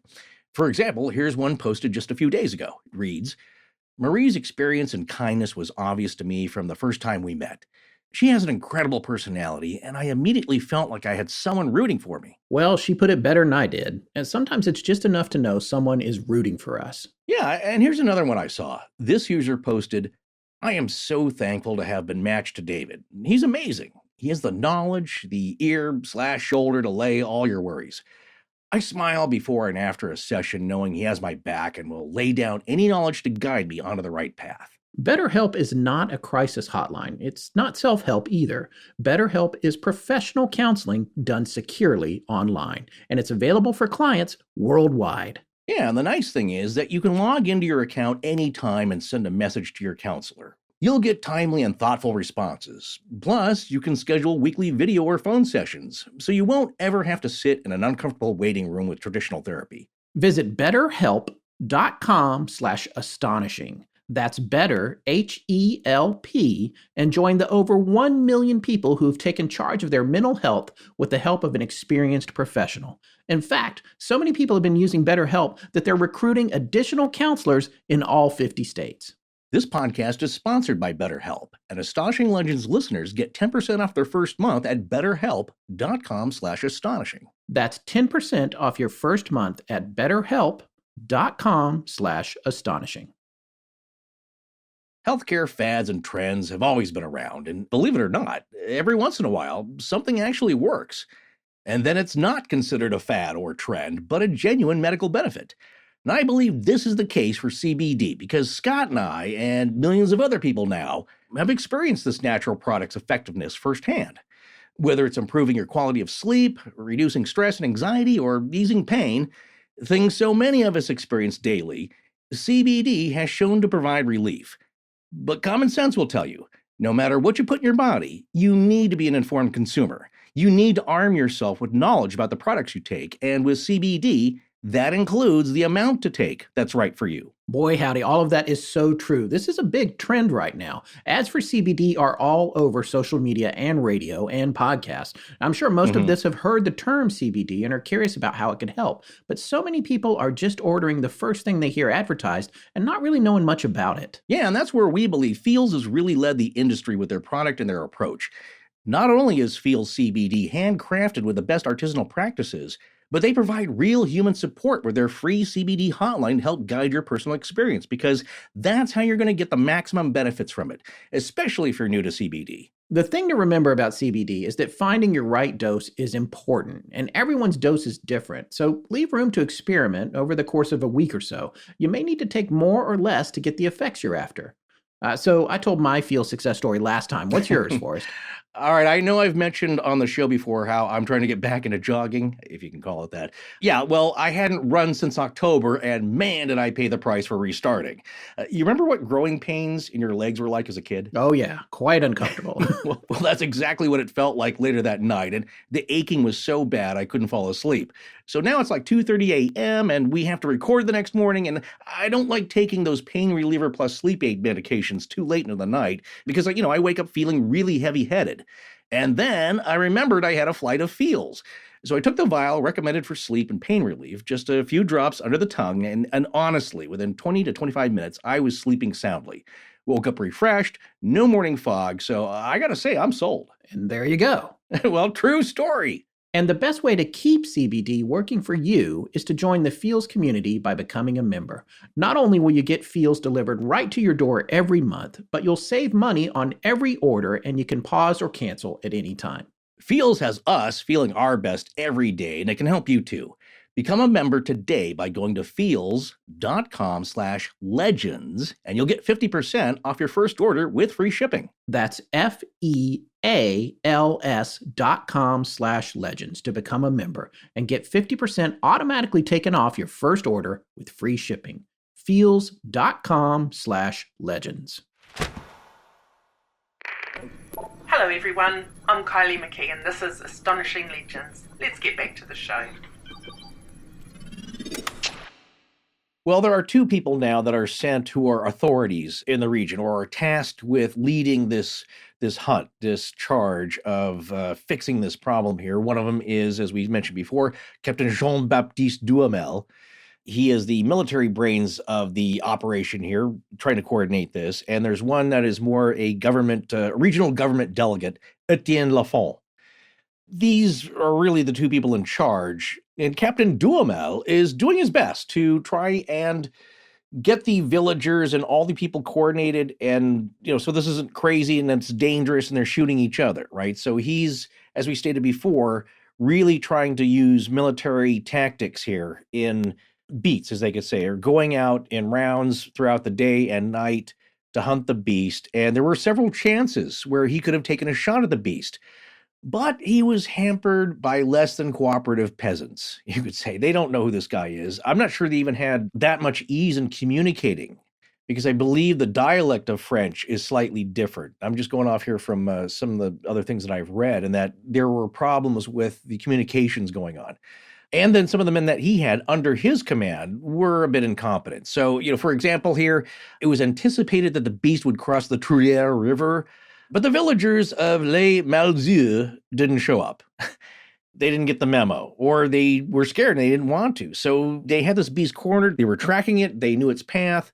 They said, be ready at the spot to intercept it. And they did not, and it got away once again. Yes, and also I'd like to say, to be fair, there were times that this happened with his own troops as well, where the company... Oh, that's what I was saying, yeah. The company had flushed it a certain way, and they were like, oh, great, those guys are going to be over there, right. They'll stop it, and they hadn't showed up that day, his own people.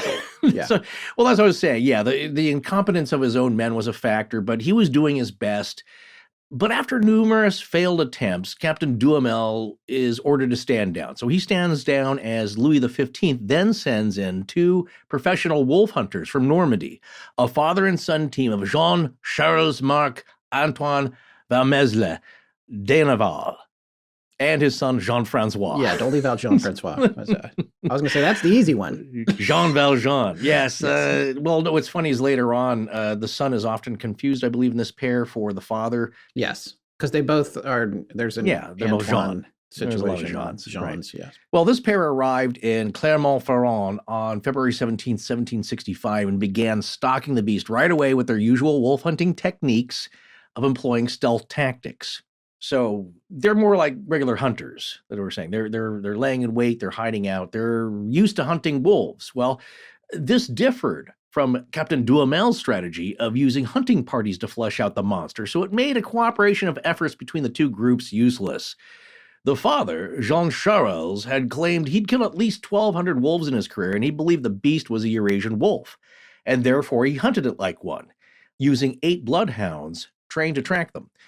But the de Navals had no luck after 4 months of hunting for the beast as if it were a wolf, and by this time, those closest to the encounters were not even sure it was a wolf. Which is, again, keep that in mind, that's pretty interesting. So the regional government delegate, Etienne Lafont, had at first reported that the beast was much bigger than a wolf and, quote, had a snout somewhat like a calf's and very long hair, which would seem to indicate a hyena. Keep that in mind. A lot of people think this was a hyena. Well, he's not saying it is. It's similar. It's reminding him of a hyena. But what he is saying here in quotes, as a quote from him, is much bigger than a wolf, whatever this thing is. Yeah. So they know what hyenas look like. They know what wolves look like. hyenas typically are not as big as wolves, I don't believe. No, the adult hyena, the largest one, I believe, was the striped one. There's a striped and the spotted. The striped one, I think, is the largest one, but the adult of that is still smaller than an adult male wolf. Right. In most situations, I believe. That's my understanding as well. And I am an expert because I've seen so many of the nature programs on PBS. Yeah, well, there you go. I've remembered some of it. So you would think, though, if there was hyenas that there would have been more reports of the laughing sound that hyenas make. That's very specific. Yeah, exactly. You're going back to the hybrid theory because it's not totally acting like a hyena. There were zoos back then. There were animals brought from all over the world, especially to Paris and some of the bigger cities. People were familiar with this stuff. And that's another thing that doesn't really jive with, well, it's this or it's that, or it's, maybe it's a hybrid. In that case, perhaps it's not that recognizable. So Captain Duhamel wrote that the beast, quote, had a breast as wide as a horse. Think about that. Yeah. Quote, a body as long as a leopard's, and, quote, fur that was red with a black stripe. He went on to say, as you heard at the beginning of the episode, you will undoubtedly think, like I do, that this is a monster, hybrid, the father of which is a lion. What's its mother remains to be seen. So he's already thinking it's some kind of lion hybrid. Right. So he's voting feline. And this is one of the things that's interesting to me about this story is how often it bounces back and forth between canine and feline. But I do feel like on the whole, you get more feline clues than you do canine ones. But if you take a look at one of the girls that encountered it that we were just talking about, I think Valet had said that it was canine or canine looking. Yeah. So, of course, people might be making mistakes. There's all kinds of things that could be happening when you think about these creatures. If something was ill, if it had mange and had lost all its fur, a bear without its fur is the craziest looking thing you've ever seen. So there's a lot of there's a lot of possibilities of things going on there that they weren't necessarily aware of that could have misidentified it. But the other thing that Taka says in his book about Duhamel's description is it may be based on his own personal eyewitness accounts, or it may also be based on what his soldiers were telling him, who he trusted to make an accurate representation of the things they had been seeing. Right, but the point I want to make here is that people have seen this up close. Not only the survivors, but the hunters from a distance, up close, they've seen it move. This is over a long period of time, so of course, accounts are now being culled together and a picture is being painted. And like I said, a lot of people are, well, think about this. If it's 100 people or up to some counts of 300 people in a year, think of the proportion of people that are going dead every week. Yeah. So it's an ongoing thing, creates a lot of terror. And more professionals are now being brought in. So as the killings continued, by June of 1765, the next year here, Francois Antoine, the king's lieutenant of the hunt, officer of the royal bedchamber, that's quite a title there, and gun bearer. So Antoine could be described as the king's bodyguard, or arquebusier, which is just a soldier who fires an arquebus, which was then an early model of a long rifle that was fired while steadied with a monopod. You've probably seen these in old shows, or from a battlement. Sometimes they're called hook guns. And there was a fixture at the bottom that you could steady with a battlement to keep it in place because these things kicked. Yes, and did a lot of damage. Yes. Well, Antoine took over for the Deneval duo on the 22nd. Now, author J. Smith states that other witnesses had claimed even more fantastical characteristics. Check this out, that this thing could walk on its hind feet, its hide could repel bullets, and it had, that's my favorite part here, fire in its eyes. And though it was shot several times, it came back from the dead several times and had amazing leaping ability, like a giant man wolf running beside your car. And it wore a checkered shirt and it smoked Camel lights. No, well, it's. Well, how could it run that fast smoking that much? It's, amazing. It is crazy, though, but there are numerous stories. We can't get into all of them in an episode of the show, and I'm sure that you think we already have. But I mean, when you're talking about over 100 cases, and in several cases, it was cornered and shot multiple times, and it seemed down. It even fell down, but it always got up and got away. It always got away. Oof. This is why we probably wouldn't be taken seriously by a zoologist, certainly not. We're not taken seriously by anybody. No, but we do have professional people in the sciences who like to listen to us because we're amusing, I'm sure. And they have an interest. It's like Doc Coggs. He may not believe in any of this stuff, but he finds it interesting. That's right. And certainly I find his show interesting in the angles he covers from a scientific perspective. That would be the Mad Scientist podcast, Yes. which you can find wherever you get your podcast. And Yes. Mr. Cogswell, Chris Coggs, Dr. Chris Cogswell, who started Dr. Chris Coggs. started out in the podcast world, at least, as a free searcher for us in the Astonishing Research course. So, yeah. And has his own successful show now. Yes, along with our other good friend, Marie Mayhew, who contributes to that and has her own show, Whatever Remains. Dr. Both Marie. of them were researchers, yes, for us. The points here in that every story that we discuss, I like to pick out and remember and note the elements of description that are key and significant and curious.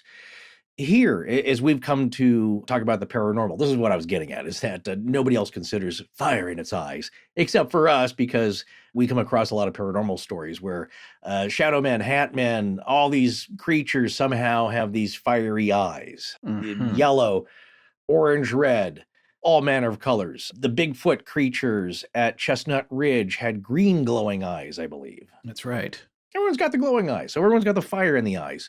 But Scott, read this encounter here that's on the website, because there's a couple of things here that I find interesting in the characteristics of the behavior of this beast. Right. Once again, this is from the website labetedugevaudan.eu/en, which we'll have links to in the show notes, en being for the English version. Mm-hmm. One day, the troop led by Mr. Lafont, marching for 72 hours, stopped. Wow. All of a sudden, near the castle of Baume. The beast is there. It was seen hidden behind a wall. It lays on its belly and watches a young shepherd who keeps oxen in the distance in a pasture. But the enemy has discovered it, and in a jump the beast reaches the grove nearby. This time, it is caught. Peasants dash for it, surround the small wood, and others squeeze in between the branches. The beast is flushed out and is gaining momentum. A hunter fires at 10 feet. It falls, gets up, receives a second bullet, falls again, gets up, and gets hobbling into the woods. One hunts it down, shoots it. Here it is again in the plain, falling at each shot, always getting up. Finally, it's seen coming back in the grove and disappearing. Mm-hmm. And we're talking about large, muzzle loader type weapons, I would believe here, firing maybe rounds as large as 50 caliber. It's a big ball bearing. Yeah. Sound like anything else we've heard of? Skinwalker Ranch, perhaps? Yeah. Terry Sherman firing a .357 Magnum at this thing, no effect. And I can't remember the story. I think the son comes out with a .30-06, and a chunk of flesh finally flies off the beast. And it finally decides it's going to leave casually. And the best part, again, I like these little details. The best part of that story, they claim that the chunk of hide that flew off their freaky dire wolf smelled like rotten flesh, like corpse flesh. Yeah. Like, what's going on there? That shouldn't happen. It should be fresh. So if you believe that story, that's pretty strange. I don't know what's happening here, or it's not been reported, but all these little details are interesting in that, this thing can't be put down by regular shot, by spears, by stabbing. It is affected, but it keeps getting away and mysteriously somehow disappears. Well, Francois Antoine, his son, and a contingent of men hunted for the beast until on September 20th or 21st of 1765, they managed to kill a large gray wolf weighing about 130 pounds or 60 kilograms and measuring 31 inches tall or 80 centimeters and 5 feet 7 inches long, or that would be 67 inches, or 1.7 meters or 170 centimeters long. So generally speaking, if you look it up, a male wolf averages about 88 pounds or 40 kilograms in weight, 31 to 33 inches or 80 to 85 centimeters at the shoulder height, and 41 to 63 inches or 105 to 160 centimeters in length. We give the metrics out here because we have a lot of international listeners. So that gives you an impression without them having to ask Siri or anything. So it's not that much larger than an average wolf. It's a big wolf, but it's not abnormally huge. It's just a big wolf. Yeah. So this wolf was killed near the Abbey de Jazez and was therefore named Le Loup de Jazez, and was the biggest Antoine had ever seen. And his report declared, quote, "We declare by the present report signed from our hand, we never saw a big wolf that could be compared to this one. Hence, we believe this could be the fearsome beast that caused so much damage," end quote. Apparently also, to confirm this, some of the beast's survivors recognized scars on the body of the wolf obtained when the victims were defending themselves against it and claimed that this was the beast that attacked them. So you have some people saying like, yep, that's the one that got me, and here's where I stabbed it. Yes, and Taka mentions this wolf, of course, in his book at location 1122. This is interesting. He says, Antoine was the hero of Gévaudan, and soon throughout France. The wolf was tied on a horse and taken to the castle of Basset. The surgeon Boulanger from Sauguet was summoned for the next day. Likewise, witnesses who had seen the beast. In the wolf's stomach, the surgeon found rib bones, probably those of a sheep. The wolf's head and body, length of 143 centimeters. You already mentioned these dimensions. Yeah. However, wolves can reach head and body lengths up to 160 centimeters and can weigh more than 80 kilograms. This only weighed 63. 8 witnesses stated that it was the animal they had seen in an attack. So this was celebrated and all over France, and this happens over and over. These animals keep getting celebrated all over France. And after a while, you start to look kind of foolish, especially as a king, giving awards, having ceremonies. And the other thing that's happening, according to Taka in his book, The Gévaudan Tragedy, is that you have cases of people killing wolves and then altering the bodies to make them conform to the idea of the Beast of Gévaudan. By trying to make it larger, putting bones in the stomach, shoving clothes of victims down into the stomach cavities with sticks, putting scars on them or trying to injure them in ways that would match. So everyone wants to be the hero and say that they've killed this thing. Well, one, you want this to be over with, certainly, and there's a lot of money involved here, and fame and prestige. Some reports I saw say the wolf was stuffed and transported to the court at Versailles, or it wasn't, and by the time it was taken there, it decomposed so badly that it was just quickly buried and therefore not fully examined by the authorities there. As we said, at the court, there's going to be more knowledgeable people in the sciences, and you see, who knows what happened with that one. In one case, it's stuffed, and then I want to know where it is. Yeah. I want to see this. Well, I think in this case, it is just a wolf. Yeah. I want to see the other thing. In either case, though, Antoine, the father, stayed in the Auvergne forest to hunt the female partner of the giant male wolf and her 2 pups. And Antoine's son, Antoine de Poterne, received a hero's welcome at the king's court. So he travels on to Versailles. As the son, he's getting a lot of praise and welcome and accolades. The father stays to keep hunting because he wants to put an end to this. This is the report that supposedly happens here, is that the Antoine, the father, reportedly killed the female wolf and one of her pups, which was said to be larger than her once grown. So maybe it is a strange genetic freak of nature here. The other pup was shot but escaped and presumed died of its injuries. Antoine eventually received a huge cash reward from Louis XV of over 9,000 livres. Along with awards and titles. Yeah. Awards and titles. You got to have that. It's like, it's not just the raise. You got to, you're now director of wolfandry. Every one of these ceremonies looks like the closing scene to the first Star Wars movie. Yes, dancing teddy You bears killed and it. all that. Congratulations. Did it. Now, Yes. you're talking So, about, that's... I know. Yeah. Empire Strikes The Back. Empire Strikes Back. Yes. Okay. Yeah. Well, always a celebration. Yeah. Yeah. So they think this is it. It's been done. It's taken care of, right? But then just 2 months later, on December 2nd, 2 boys, aged 6 and 12, were attacked. It seemed the beast was back as it tried to abscond with the 6-year-old, but the older boy was able to fight it off. For another year and a half, the beast continued to terrorize the region, with another 30 to 35 killings taking place. Observations by the shepherds who encountered it reported that the beast was fearless around cattle. Again, it got braver, as it did not apparently around the first oxen story. Well, King Louis XV didn't step in this time because he thinks the matter has been taken care of. Look, I'm not going to pay another ransom for another wolf, okay? So, we are done here. That's my... I don't know what he sounds like. Yeah, right? it's very good. Okay, well, the killing spree of the beast didn't seem to stop until June 19th, 1767, when a local farmer by the name of Jean Chastel shot and killed the beast, or a beast, on the slopes of Montmouchet, now known as Le Saunier d'Auvergne, right? Yeah, that was Does that pretty mean good. dream of Good enough for me. Saunier? Okay, yeah, Yeah. well, keep moving on here. Jean Chastel had been briefly imprisoned by Francois Antoine for leading his party of men into a bog on a previous hunt. And I wondered about that. Did he do that as a joke? Yeah, I read about that in Taka's book. This is actually location 1048 of the Kindle edition of it. Mm-hmm. They asked 3 locals, Jean Chastel and his adult sons, who had been hired for the beast hunt, if it was possible to go through there without danger. Knowing well that entering the swamp was perilous and obviously driven by his antipathy against strangers, Antoine, one of Chastel's sons, acclaimed that one could ride through there without being harmed. When Pélissier and his horse were in danger of sinking in the deep swamp and could only save themselves by a hair's breadth, the Chastels reacted with laughter instead of helping him immediately. Pélissier tried to arrest Antoine Chastel. In the ensuing melee, the Chastels threatened Pélissier with their guns. The next day, the Chastels were imprisoned on Francois Antoine's order. Since Francois Antoine feared the revenge of the Chastels, he gave the instruction to release them not until 4 days after his departure from Gévaudan. Smart thinking. Yeah.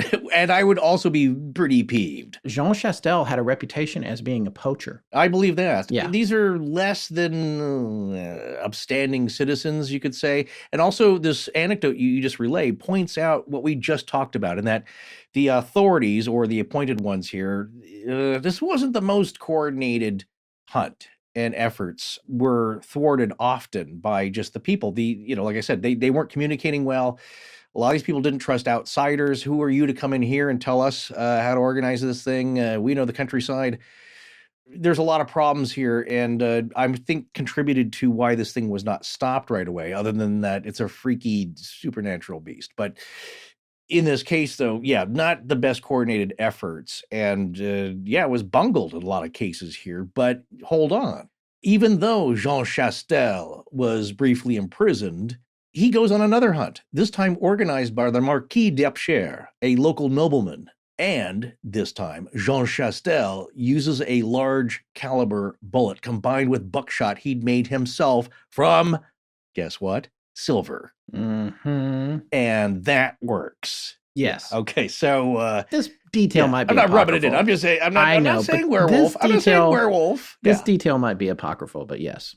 And then the most amazing thing happened right before the eyes of the hunting party, and confirmed with sworn affidavits, the slain beast turned back into a man. See? There you go. Yeah. I'm sorry, I wrote that and had you read it just so... Yes. I just wondered if you were paying attention. That's all I'm saying. Yes, I am paying attention. And that, okay. That didn't happen. That's not in any of the reports. Are you sure? Yeah, I'm not even sure about the silver. No, but you know what is interesting? On the Wikipedia page for the area that this is taking place in, the modern area, the Margeride, there's this entry there that describes this whole intense thing about the idea of the Beast of Gévaudan being a werewolf. And I'm just going to say, I would like to... It's about dang time, I will say. I do want to share this information. However, it is not sourced on that page, and I could not find it anywhere else on the internet globally, including the names mentioned in it, searching French websites as well, and other historical areas. I do think it was added by the tourism board for the region. Well, yeah. But it's probably based on local lore. It's just hard to source it because they didn't source it. Right. But listen to this. The Beast of Gévaudan, and this is on the Wikipedia page inviting you to come check out the area. The Beast of Gévaudan was a French legend that supposedly takes on the appearance of a large wolf-like creature. This creature is fabled to be very powerful and possessive, almost like a demonic spirit. A normal man or woman, human, can open their bodies up to be possessed by the Beast of Gévaudan, la bête, by drinking the water out of the footprint of a wolf. They must drink the water straight off the ground during a full moon. Once the spirit of la bête took possession of the person's body, they would experience memory blanks, loss of time which they cannot account for, fugue states, aggression, confusion, delusions, and hallucinations. Sounds like after a night of recording. Supposedly, La Bête was born from a continued line of werewolves, where the male of each generation would have the wolf gene in their DNA, and during a blood moon, they would pass on the wolf power through a bite.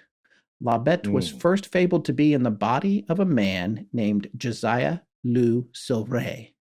Silvre, accent aigu. Okay, I see where you're going with this, certainly.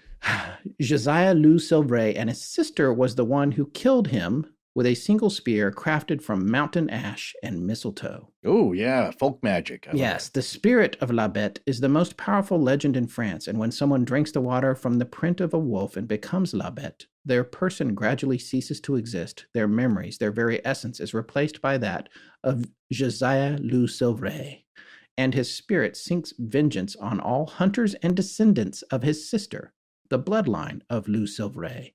The name Silvray can be translated to mean silver, which is coincidentally the fabled element capable of killing a werewolf. However, silver doesn't kill a wolf, but simply weakens it.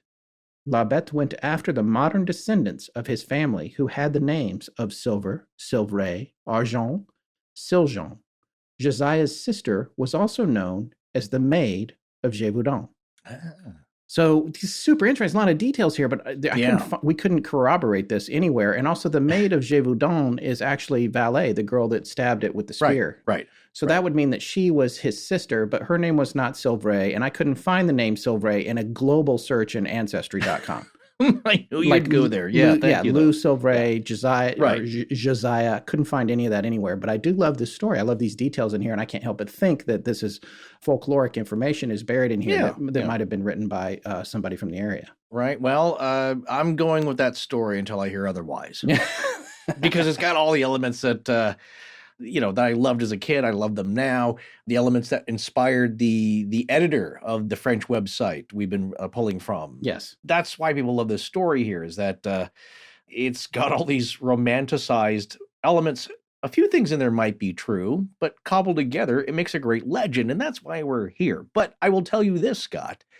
I was going to try and organize this for Halloween of last season, and we couldn't get it together. This gentleman's very busy, very kind man, very interesting fellow to talk to. But I wanted to hear his thoughts on one of his books here, The Flixton Werewolf by Paul Sinclair. And he is a good friend of our good friend Gledders, who has his anomaly.co.uk podcast on similar stuff. And he was just too busy. He was out in the field. They were actually shooting some stuff for an upcoming special, I believe. So he was not available for us to get in time for Halloween, our Halloween.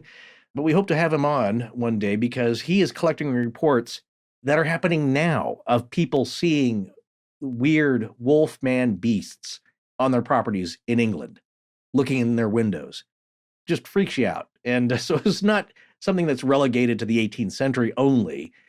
Apparently it's still going on. Well, let's get back to what happened to this Jean Chastel beast. Okay, perhaps it was the silver or just a large caliber shot in the right place that led to bringing down the beast, and this is important here, with locals leading the hunt, who knew how to navigate the landscape and deal with farmers and shepherds. And that was the other Forbes article we talked about, that angle. We probably won't have time to talk about it tonight, but what was interesting about it is that article deals with the geography, the geology of the territory and how difficult it is to access. And also that's why this thing was able to escape and also why they had trouble tracking it. Extinct volcano area. There's just these crazy valleys and probably lava tubes and just all kinds of really complex terrain that it's very difficult to chase something, especially something that's an animal that grew up in the area. Human beings just going to have a hard time with that. Okay, I just sprung on a woo-woo far-out concept here. You just reminded me of Mel's Hole, which some people think is a lava tube from Mount Rainier, and weird things have been seen in that coming in and out of. Was that this place's home? Who knows? But here's what we do know that's been recorded. So the Abbé Jean-Baptiste Fabre had reprinted Chastel's sworn account, and this is the abbey. So he's in charge of I think an abbey of monks, the lead dude. He's a known guy. I looked him up. So he's a real guy. He takes the sworn account of Chastel, and the carcass of the beast was taken to the castle of the Marquis d'Apcher, where it was stuffed by a surgeon, as you said before, named Dr. Boulanger.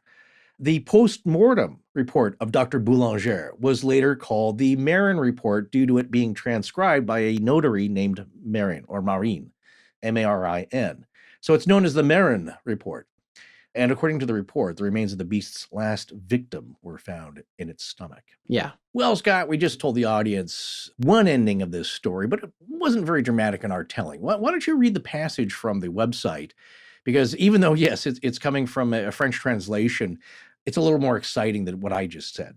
On June 19th, 1767, after a large pilgrim at Notre-Dame des Tours, the Marquis of Apcher, one of the lords of Gévaudan, organized a beat.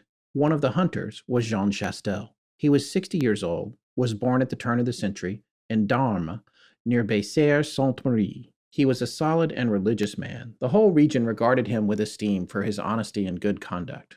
Okay, just a little aside. I heard he was a poacher and possibly a werewolf, but we'll let that go for right now. Ooh, maybe you think he was the werewolf? There is a story that indicates that he was thought to be himself a werewolf. Jean Chastel. Okay. No. All right. Jean Chastel was stationing himself in front of Saunier-d'Auvers, near Sorgue. He wore his shotgun loaded with 2 consecrated bullets.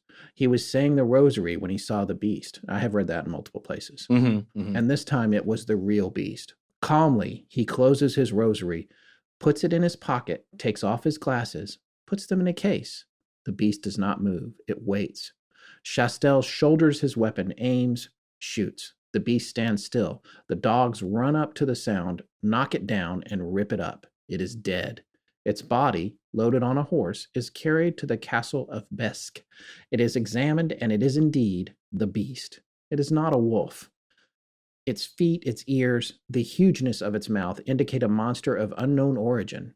In its innards, one finds the shoulder of a young girl, most probably the one that had been devoured 2 days before in Paybrac. They showed the corpse of the beast in the whole country, then it was put in a box, and Jean Chastel went to Versailles with this cumbersome parcel. There, numerous well-educated people would determine what kind of animal it could be. Everyone would realize that Mr. Antoine had made light work of the king, because this was the real beast. Unfortunately, the trip took place under the warmth of August. All in all, the beast was in such a state of putrefaction that it was buried right away before anyone dared to examine it. Therefore, one will never know what the Beast of Gévaudan was. However, Chastel was introduced to the king, who made fun of him. Chastel thought he was the victim of court intrigue. He did not protest his innocence. He kowtowed and came back to Gévaudan, where the receiver general granted him with 72 pounds. But the Gévaudan was less ungrateful than Versailles. Jean Chastel became a hero. Everyone knows his name. 1 century and a half after, a local writer devoted an epic poem, which we've mentioned before, of 360 pages to him. The death of the monster is depicted colorfully. The bold hunter is seen. Now, there's a couple of fascinating, interesting things about this. Like we said, we did have sources that indicated that folks thought he was a poacher. There's another probably apocryphal story where people said, oh, no, he was a werewolf. He was a werewolf. Yeah. And, then you can see where the local community wants to vaunt the local guy. The question is, what was this thing? And did it really come apart as he was bringing it to the king? Is it just another animal that isn't the right animal? Yeah. Oh, and additionally, if you look at Skeptoid's webpage on this, Brian Dunning's page, which we often refer to for the skeptical viewpoint, he makes a very valid point that there's this mention of a collarbone or the shoulder of a young girl is not likely to have been in there because you cannot tell the sex. According to Mr. Dunning, you can't tell the sex of a person by their collarbone. And the other thing that we'd read, not on Mr. Dunning's page, but somewhere else, I can't remember now, it might have been in Taka's book, I think it was that the bones in a wolf's system anyway would be gone within 24 hours. So if the victim was 2 days earlier, there wouldn't be anything left. And frequently they didn't eat the bones anyway. They tried to get to the marrow, but that was it. Right. So there might be a little bit of bone in there, but it wouldn't have been in there 2 days after the last victim. So there's a lot of things that don't necessarily add up about this particular story. Also the convenience of it decomposing before it can really be observed. That was what I was going to ask you in this account here. Well, there's 2 versions, right? And I could be wrong, but one is that the Dr. Boulanger is the one who has the taxidermy duties here and stuffs this animal, and then it's preserved some way. Yeah. In this version, they didn't get to stuff it. It's put in a box. It's on its way, but this is August, and it just turns to grotesque mush by the time they get to Versailles. And it's just like, oh, just get rid of that thing. So nobody really looks at it because, like I said before, it was going to be taken to Versailles where there's more, as the story here says, erudite people. But what he means is scholarly people that have some knowledge of zoology and could take a look at this thing. And it never gets that far. So what really happened? Did it get stuffed by Dr. Boulanger? Apparently there is a post-mortem. There really is an account, a sworn affidavit taken by the Abbé Jean-Baptiste Fabre. And there's a notarized Marin report. So were they telling the truth? Which people clearly have seen, but Possibly. we could not find the Marin report. We looked for it and couldn't find it. It's sat there. Well, you know what? There was a link to the from the website that we've just read from. They used to have it as a PDF, but apparently that link does not work anymore. So now we're to this section, Scott. What really happened? Let's talk about some of the crazy theories. One that's probably very popular right now: serial killer dressed as a wolf. Yeah, there's a lot of folks that think that it might have been a serial killer. There were a lot of female victims, and there was a nature to the mutilation that there are, frankly, things you would have things in common with Jack the Ripper or something like that. This is true. Or even the Black Dahlia. There's common ground there. But I just don't think all the people that saw it attack and that fought it off would be confused that it was a person in a costume. That's just my take on that. This person would have to wear some kind of armor. It's also shaped like a human. People can't run like canines can, or as quickly as this thing apparently did. Nor carry off full-grown adults in their mouths while also running and being shot and stabbed. Just doesn't make sense. Unless all those attack cases are not true, but there's so many of them. There's so many of them. And as we always say with the paranormal stories, not all of them have to be true, just one. That's right. To not hold water here. So we're going to set that one aside. No M. Night explanation or twist with this one. Right. So here's another one that pops up a lot as well. This is a dog hybrid, possibly bred by Chastel himself and covered in boar's hide and trained to attack others to divert, again, attention away from his other crimes of poaching and other sordid business. It seems like a lot of work to go to. Also, maybe it's a dog hybrid, but not, as I was saying before. Then, to be bulletproof, he's got to cover this thing in boar's hide, armor it somehow. I'm just going to quickly go over who might have thought this. This appears in the Wikipedia page. Again, I've become suspicious of, and Scott and I have. But it does really lay out the modern theories and conclusions. So we're going to quickly mention some of these. According to modern scholars, this is the website saying this, not us, public hysteria at the time contributed to the myths that sprung up, that this thing was supernatural, but more likely it was a pack of wolves. And so what I wanted to read here in connection, it states, in 2001, the French naturalist Michel Louis proposed that the red-colored mastiff belonging to Jean Chastel sired the beast. So he's saying that he found out, apparently, Jean Chastel had a very large mastiff dog. It was red-colored. It mated with whatever this thing's mother was, and that the resistance to bullets may have been due to it wearing an armored hide of a young boar, which also accounted for its unusual color. So it's a little far-fetched to me. I don't know. What does he mean armored? I can understand if somebody made a suit for this real animal that was maybe several layers of boiled leather, like they used to do in the Middle Ages for armor that was not metal, that might have stopped a arquebus round. Right. Now you're involving a lot of mechanics here for this guy to make up a wolf that kills people just so he can cover up his occasional deer hunting. Yeah. But then this naturals came up with that. So again, we're getting back to the wolves. The Great Courses Plus gives everyone access to a unique learning experience that is not only riveting and enlightening, but it's like an all-access portal into all the facets of education and self-improvement you can imagine. It's all there for you to explore and enjoy with a subscription to the Great Courses Plus. They refer to it as learning with purpose, and we'd like you to join us and experience all the great subjects and sources of information they offer, because there's so much fascinating knowledge that we can tap into. It's not just the classics like history and science. There's courses on languages and even mathematics for students. All of the information is fact-based and of the highest quality. Scott and I started watching a truly entertaining and thought-provoking course called Redefining Reality: The Intellectual Implications of Modern Science. Thought-provoking is putting it mildly in this case. Well, this course is a whopper. It has 36 lectures from Professor Stephen Gimble, PhD. Yeah, Professor Gimble has more degrees than a thermometer, and he is chair of the philosophy department at Gettysburg College in Pennsylvania, too.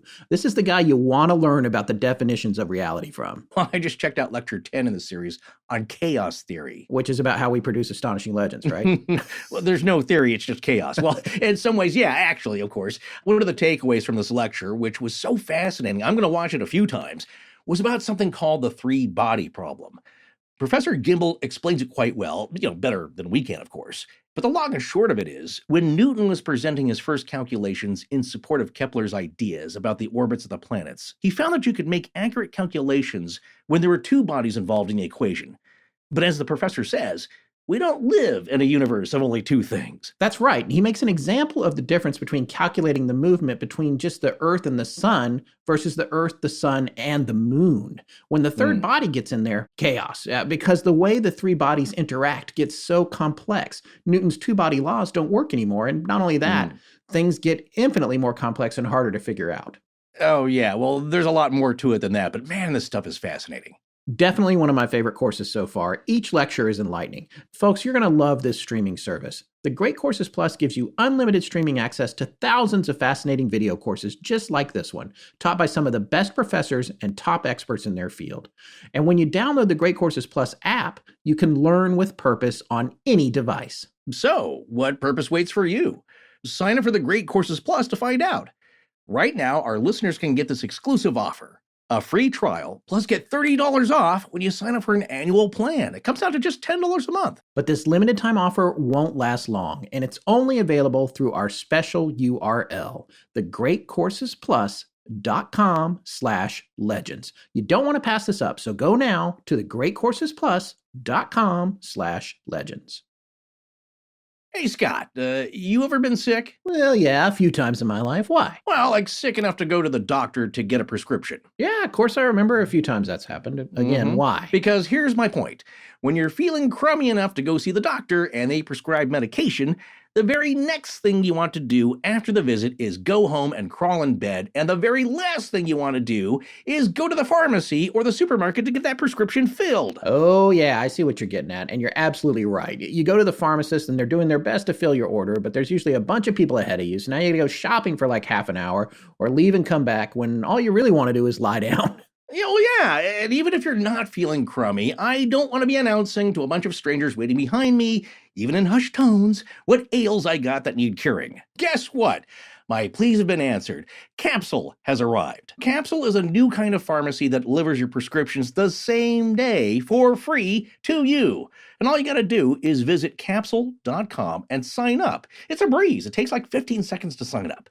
And when your prescription is ready, Capsule will send you a text to schedule a free delivery at a time you choose. So no more forgetting to call in refills, standing in line at the pharmacy, or forgetting to pick up your prescription. Exactly. My capsule ordering experience was a delight, probably because I wasn't feeling ill, but that's another good point. You don't need to have a prescription filled to take advantage of Capsule.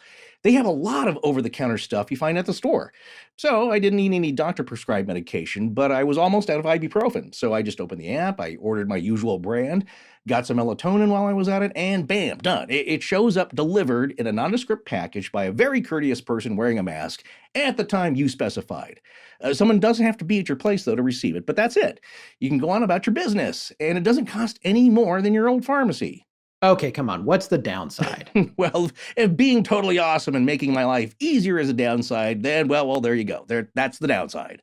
Capsule accepts all major insurance and is currently available in New York City and the surrounding tri-state area, as well as Austin, Boston, Chicago, the Twin Cities, and LA, and other cities are coming soon. To sign up, visit capsule.com to get your prescription hand-delivered today for free. That's capsule.com.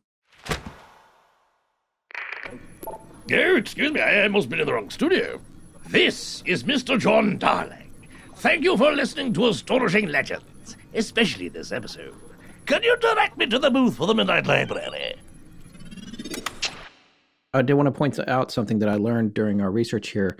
The peasants could not hunt on the land that they occupied, even if they had a predator situation. Only the nobles could hunt. Yeah.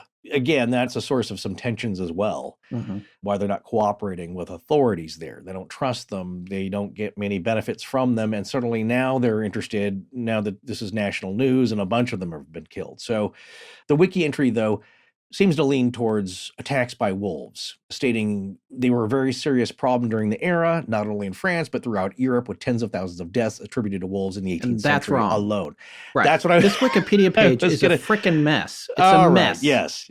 It is a mess. We have a whole paper that points to those statistics being wildly inaccurate, almost 1,000%. It goes on to say in the spring of 1765, in the midst of the Gévaudan hysteria, which, again, that's not our word.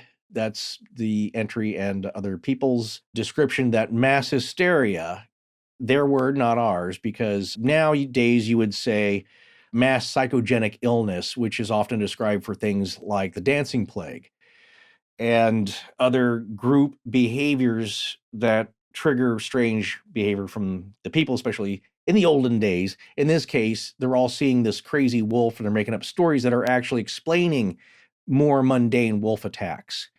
And so that's why you have the craziness associated with this. So that's what this entry is kind of going on to say here, in that, in the midst of the Gévaudan hysteria, an unrelated series of attacks occurred near the commune of Soissons, northeast of Paris, where an individual wolf killed at least 4 people over a period of 2 days before being tracked and killed by a man armed with a pitchfork. So it goes on to say such incidents were fairly typical in rural parts of Western and Central Europe. Now, I would propose that, okay, so let's say they are very common. Well, are you saying that all of Gévaudan doesn't know what a regular wolf attack looks like? Are they just all crazed and whipped up to think that this is something now much more weird and serious and possibly supernatural? Because if you're saying it's this common, then they would know more how to deal with it and wouldn't, it's horrible, but it also doesn't seem from their descriptions like that's what's happening here. The wiki entry goes on to say the Marine report describes the creature as a wolf of unusually large proportions. Quote, the animal which seemed to us to be a wolf, but extraordinary and very different by its figure and its proportions of the wolves that we see in this country. So is WOUS's. Wolves of unusual size. Are you titling a rap song? What's happening here? No, I'm paraphrasing and quoting The Princess Bride for the rats of unusual ROUS's for the rats of unusual size. Yes, these are wolves of unusual size. Very good, sir. Yes. Well, he goes on to say this has been certified by more than 300 people who came from all around to see this dead carcass and yep, that's it. It's just a giant wolf that's kind of weird, but it's still a wolf.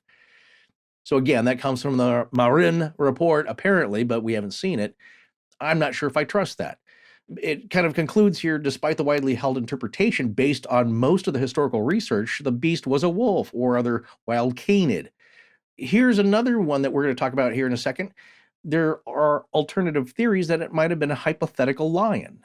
I just want to say this, and my other one, which is werewolf. The other one, before we get to the theories and conclusions, everyone in our audience, anyway, should keep in mind 2 points. There are the conclusions from those that have studied this event, but give zero credence to any explanation other than the mundane cause from something like, as we said, mass psychogenic illness, which again it's easy to label uneducated people, rural folk, bucolic folk, as they don't know what they're talking about. They're just a little nutso. Right. By eggheads and centuries in later. Paris. In Paris, yes. How dare you? Centuries later, and just say, well, come on, they're simple folk. They can't read. They don't know what they're looking at. The counterpoint to that is, yes, they couldn't read and write, but by the same token, if you took those folks out of Paris and put them out in the woods and asked them to identify the animals out there, they wouldn't be able to do that either, or a lot of them. They'd starve to death in about 2 days. So, they can't take care of themselves. They're used to all this finery and powdered wigs and such. Yes. Again, this goes along, though, with the misidentification of a common wolf or possibly a canine hybrid animal, that they're just mistaking this. They don't know what they're looking at. These people aren't that smart. Was now. So, I don't like that. Yeah, I don't like that. I don't buy it. So that's that's one thing here. Mass psychogenic illness. Well, then there's the other point of view, which also adds to the table, our table here, the possibility that cryptid animals may exist. That's my table. I don't know about you, Scott, but I've heard too many weird things from people I trust that there's just strange things out there. Animals that may not fall into the definitions within our known taxonomy. And it's not to say that they're supernatural in origin, just unknown to our science then and now. Take, for example, the chupacabra may not have any magical powers. It may just be an unusual canine mutation. Bigfoot just could be a North American wood ape, as many enthusiasts believe. Yeah, there's some weird things about that, as why haven't we found any dens? Why isn't there Bigfoot poop? Why can't we bring back any evidence? That's debatable. But that's what some people believe. Like, there's nothing magical about it. It's just evaded capture, and it's an extant form of primate. The Loch Ness Monster and every other giant mysterious lake creature may be extant prehistoric species that somehow survived. It's possible. I don't know. It's possible. Yeah, so I'm saying that it's not magical. It's just a weird fluke of science and nature that this stuff somehow pops up every once in a while and freaks people out. Okay, well, let's steer this back to planet Earth and non-crazy town just for a moment.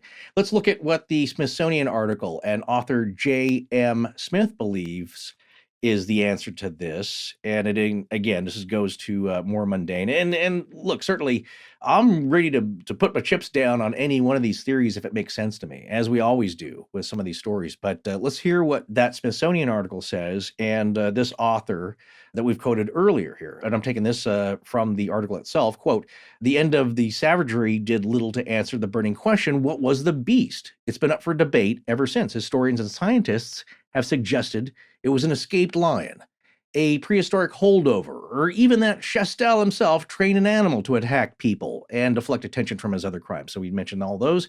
The author and historian Smith thinks the answer is more mundane.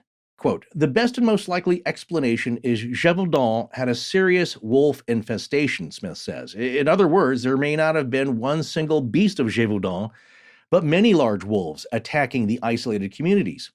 Wolf attacks occurred throughout France during this period.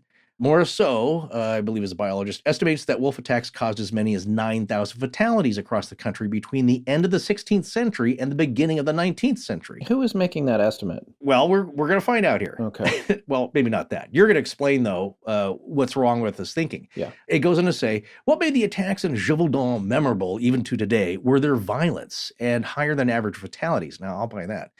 As well as the press's ability to turn them into a riveting national story. Even 250 years since the Beast of Gévaudan stalked the forests and fields of southern France, its fairy tale-like legacy looms large. That's the end of the article, and yeah, I'll buy that part too. This report that we mentioned at the beginning, and we're so glad we found it because I think it's pretty solid, and a laundry list of scientists and biologists and experts who weighed in on this paper. And it's Norwegian. So, look, they're familiar with the area and wildlife, but what do they have to say? What's the real truth going on here? Or actually, let's say, what are the real statistics with wolf attacks? Well, this is an interesting report. And again, this comes from NINA, not Nana, but NINA, which is the Norwegian Institute for Nature Research, as we said earlier in the show. This report came out in January of 2002, and we just pulled down some excerpts from it that we thought were pretty interesting. I want to read a section of the foreword right here. This report was financed by the Ministry of the Environment with the purpose of providing a foundation for the process of reducing people's fear of wolves, and to make some management recommendations to reduce the risks of attacks. The goal was to compile existing literature and knowledge on wolf attacks on people from Scandinavia, continental Europe, Asia, and North America, and to look for patterns in these cases. Here's another section called Patterns, Age and Sex of Victims. This is with regard to wolf attacks. There were clear differences between the age of victims attacked by rabid and non-rabid wolves, respectively. This is where we get to talk about rabies a little bit. The vast majority of those attacked by rabid wolves were adults, and mainly men. This reflects the expected pattern of those that work outdoors in agricultural and forestry activities. Rabid wolves apparently choose their victims at random, just biting the people and animals they encounter during the furious phase, which, by the way, is my favorite thing that I learned. And when you have rabies as an animal, and I suppose as a person, but specifically with wolves, they get real mad. There's a phase, and that's called the furious phase. So just be warned of the furious phase of a rabid wolf. Right. Therefore, it is not expected to find any evidence for selection for any specific age or sex category among the victims. In contrast, the victims of predatory attacks by wolves are mainly 90% children under the age of 18, and especially under the age of 10. In the rare incidents where adults are killed, they are almost always women. In this next section, this is another interesting bit about wolf attacks. ELES, E-L-E-S, 1996, provides a good summary of the wolf attack data. Quote, wolves have killed people. It has been mainly children. It is unusual. People are not part of their normal prey, end quote. Despite the cases that we have presented here, it must be remembered that wolf attacks on people are and have always been a relatively rare and unusual event. We have covered North America and Eurasia over a period of 400 years. I want to remind everybody that this paper was written by like 30 scientists, and I might be exaggerating, but it's at least 20. There's a lot of people contributed to this, and this is the paper that was cited by Taka in his book as well. Right. We have covered North America and Eurasia over a period of 400 years. During this period, billions of people have died from other causes than wolf attacks. It is clear that people do not appear as regular items of wolf prey. The episodes where wolves do prey on people are widely scattered through history. In areas where they have occurred, for example, India, Finland, France, it is interesting that local people have regarded the events as being due to an evil spirit.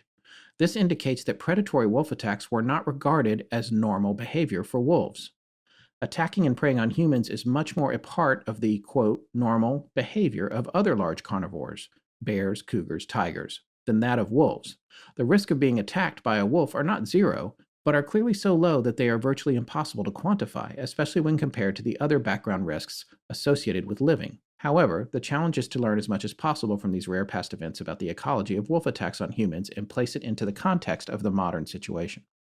Then there's a chart here. It's called Table 4, and this the description for this is number of cases of wolf attacks on people in France, tabulated by de Beaufort. That's how I would say it here in North Carolina, but it's Beaufort, 1987, from historical records. Note, the percentage of deaths resulting from attacks by rabid wolves is an underestimate because of a reporting bias against cases where a long time period occurred between being bitten by a rabid wolf and death. The discrepancy between total number of victims and numbers injured plus those killed is for cases where the fate of the victim was not given. So this particular period that we're talking about, there's many periods here and numbers of cases. If you look at the 20th century, for example, rabid cases, 0, non-rabies, 6 cases, 6 victims, 2 injuries, 2 deaths. And that's one of those cases where they're not sure what happened to 2 of the people. And then they have several other years of listings. I'm not going to go through all of them. The 1800s, from 1800 to 1824, there was 295 victims of non-rabid attacks, 76 injuries, 72 deaths. But let's look at the period we're concerned with, 1750 to 1774. There were 364 victims of rabid attacks, which resulted in 183 people being injured and 150 people dying. Non-rabid attacks, there were 196 attacks, but only 1 injury, but 154 deaths. Now, still, this is 154 people. This is in the period we're talking about, the Beast of Gévaudan. It's 154. It's not thousands. This whole chart added up is not 10,000. It's like the most active column is 1,000 people. Now, let's read their excerpt on the Beast of Gévaudan. Between June 1764 and June 1767, wolves were reported to have killed over 100 people, many of which were partly eaten in the Gévaudan region of southern France. The exact number killed depends on the source, but de Beaufort tallied 210 attacks, resulting in 49 people wounded and 113 killed. Of those killed, 98 were at least partially consumed. The case has been documented by a range of authors, including 2 abbots, Pourcheur in 1889 and Fabre in 1901, and by historians de Baillac and de Beaufort, 1987. These authors have examined a wide range of documents, including parish and church records, death certificates, official reports, and private letters. Clark, 1971, has summarized the results in English. As a result, this remains one of the best documented historical episodes of wolf predation on humans. So they are saying that that it might be wolf predation. But also well documented because it was so horrific and strange that people took notes. It appears that the local population was familiar with rabid wolves attacking people, but from the outset of this episode, it was clear that the wolves were not rabid, as the attacks persisted over a long period, and most of the victims were consumed. In addition, a number of people were bitten during attacks, but managed to drive the wolves away. None of these victims later died of rabies. If the wolves had been rabid, it would have been inevitable that most of the victims would have gone on to develop rabies. Enormous resources were used to try and kill the wolves, including the army, several nobles, and royal huntsmen. A large proportion of the local population was conscripted to take part in the hunt. Many wolves were killed, but the attacks continued until a wolf was killed in autumn 1765. This wolf was very large and was identified as being that responsible for attacking people from a series of scars inflicted by people that had defended themselves. However, after a brief pause, the attacks resumed again and continued until June 1767, when a second especially large wolf was killed, this time with human remains in the stomach. Both of the wolves that were believed to be responsible for the attacks were exceptionally large and had unusual coat coloration, leading several later authors to speculate that they were hybrids between wolves and some of the large shepherd dogs found in the region. Both of the wolves had mates, and one at least was part of a pack. However, only the two exceptional wolves were ever implicated in attacks by witnesses or survivors. No attack was suspected as being due to the whole pack acting in a coordinated manner. The attacks occurred within an area of 90 by 80 kilometers. There has always been controversy about the identity of the beast, especially if it was really wolves that were responsible for all the deaths. Alternative hypotheses have been raised that it was the work of a serial killer or another animal, perhaps a hyena that had escaped from a zoo. Many works of fiction in both literature and film, most recently the French film Brotherhood of the Wolf, have embellished the tale. From our point of view, it is impossible to be 100% certain. There's another chart that actually details accounts from 1990 to 1999, and it's all a bunch of zeros except for one country, Iran. And I'm telling you right now, if you don't like wolves, look out in Iran. The years, it's like 1992, 15 attacks, 93, 11, 94, 16, 95, 29, 96, 21, 97, 19. It just keeps going on. All the rest of the countries on this list, and there's like 30 of them, it's mostly zeros, except for Kazakhstan in 1995 had 17, but it's got no data in the other one, so not sure what's going on there. This paper goes on to talk about how a lot of wolf attacks are probably cases of mistaken identity, which we know. Lots of dog races, German shepherds, huskies, malamutes, resemble wolves. They think a lot of people have gotten the information wrong. Another thing that they talk about looking at historical records, and this isn't specifically related to Gévaudan, are problems with oral tradition. People faking attacks, confusion about names. Another thing that I thought was interesting is the difference between killing and scavenging, which is something that you alluded to earlier in the show, Forrest. In many cases, the remains of people that have gone missing in the forest are found later in a decomposed or partially consumed condition. Often wolves may have fed on the body along with other scavengers, although there is rarely any proof that wolves actually killed the person. They are often blamed for it in the press. These stories occur in many countries, Romania, Greece, Russia, and are especially frequent during times of war. So there's a lot of dimensions to this. This paper is really fascinating, but they get to a point where they isolate 4 factors that are associated with wolf attacks on humans. Number 1, rabies. Number 2, habituation. When they lose their fear of humans, for example, in some protected areas, there's an increased risk. Number 3, provocation. Includes situations such as trying to kill a trapped or cornered wolf or entering a den with pups. And 4, highly modified environments.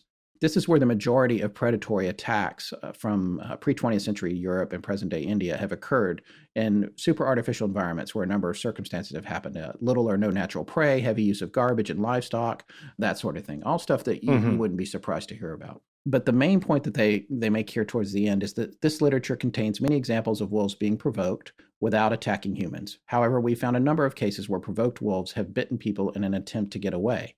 In most cases, these concern shepherds attempting to defend their sheep and trying to kill wolves with a stick. In no case have the wolves directly killed anybody in such situations.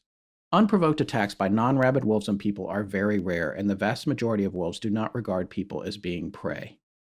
So I think these are all interesting facts. So when you look at that, when you take this paper on the whole, what you find out is that when you apply it to the Beast of Gévaudan, there's just almost no likelihood that there was a rabid situation going on. And if you remove rabies from the equation, then you're getting unprovoked attacks. None of that lines up with wolf behavior. Also, the descriptions of the creatures don't line up with wolf behavior. So what happens is, and I don't know if it's right to talk about this now for us, but what I see happening is these guys went out there and they killed a bunch of wolves and they were never after the right animal. And then maybe there was this one animal that looked a little strange, or this wolf was a little bit bigger, or they were faking things by putting bones into the wolf's, and that's just something that Taka suggested in his book might have been happening in some cases because it didn't make sense for bones to still be in there, or clothing was shoved down their throats, or they were taxidermied in a particular way. Well, thanks for covering all that. I mean, that's what I wanted to read, not to dispel, but I wanted the straight poop here on what's the real behavior of wolves. How likely is this that this was the case here in Gévaudan?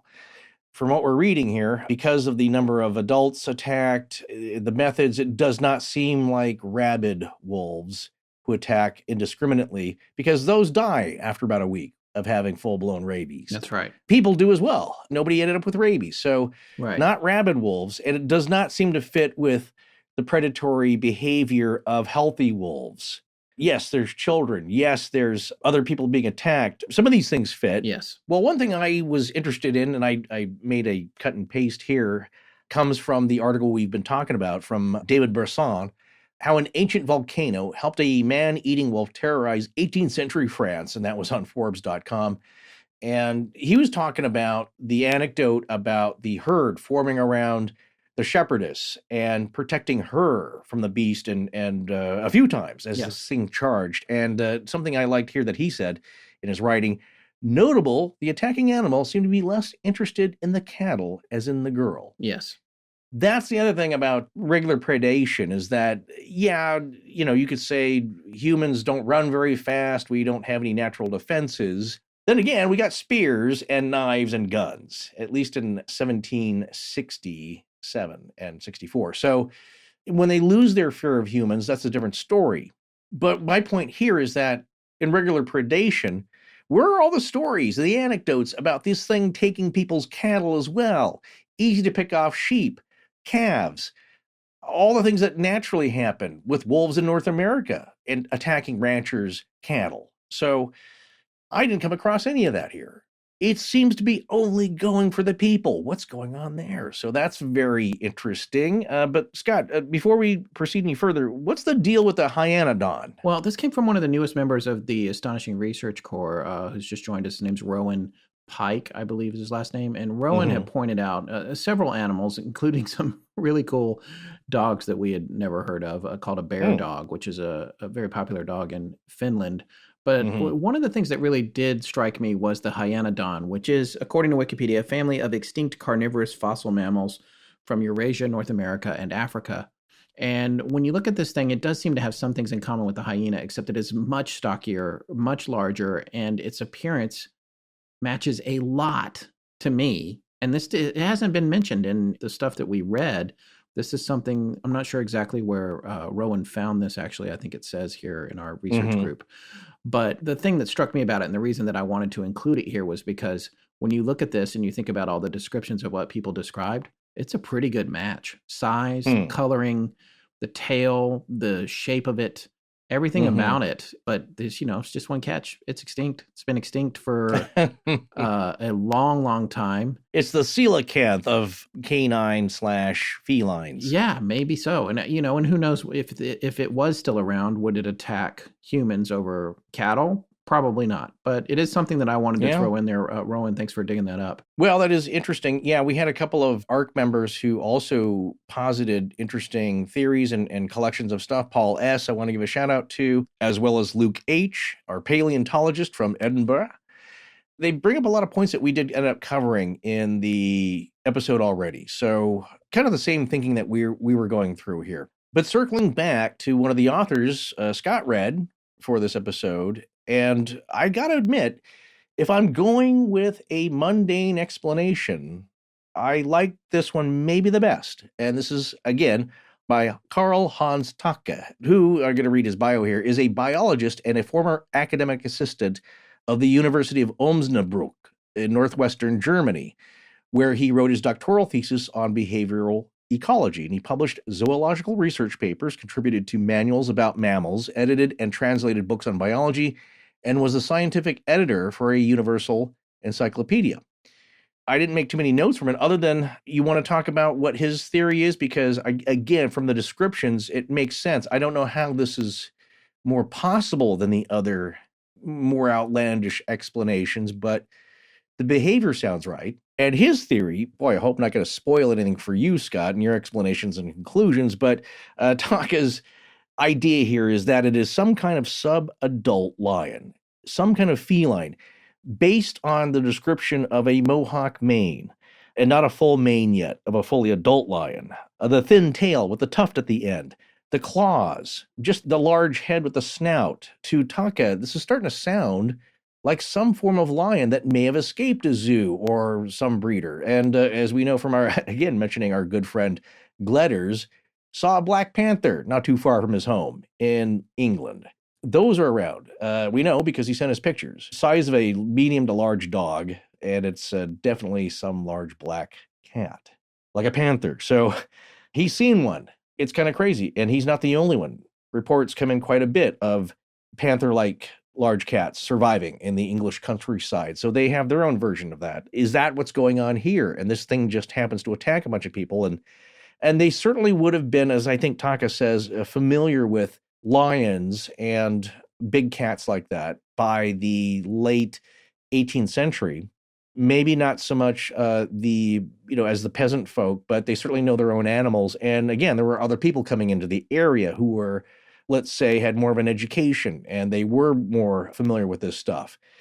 So maybe that's what's going on here. But like I said, if I had to pick a mundane explanation, this one is one of the more reasonable ones to me. A lot more than just wolf or pack of wolves. Well, I have quite a bit to say on that, but I'm going to hold my comments. Because before you do, yes. I just want to get a couple of crazy items off my plate here, okay, and then you're well to have at it. So these are other things that, if we were going to, back in the old days, turn this into a part 2, I might get around to talking about, and that's other dogmen and canine beasts. Because on the other hand, we and you, dear listener, know of another angle on mysteries like these, and those mysteries include widely reported creatures like cigarette-smoking, Hawaiian shirt-wearing, wolf-headed skinwalkers of Skinwalker Ranch fame, the humanoid canine of the Beast of Bray Road, and the Michigan Dogman. Some of these we may cover one of these days here, maybe this year, who knows? It's still on our list, it's at the top, but we've got a lot to get to. But yeah, I love those stories, and this is let's say, a phenomenon called cynocephaly, okay? Cynocephaly, from Wiki here, is the characteristic of cynocephaly or cynocephalus having the head of a dog or of a jackal, but the body of a man. It's a widely attested mythical phenomenon existing in many different forms and contexts.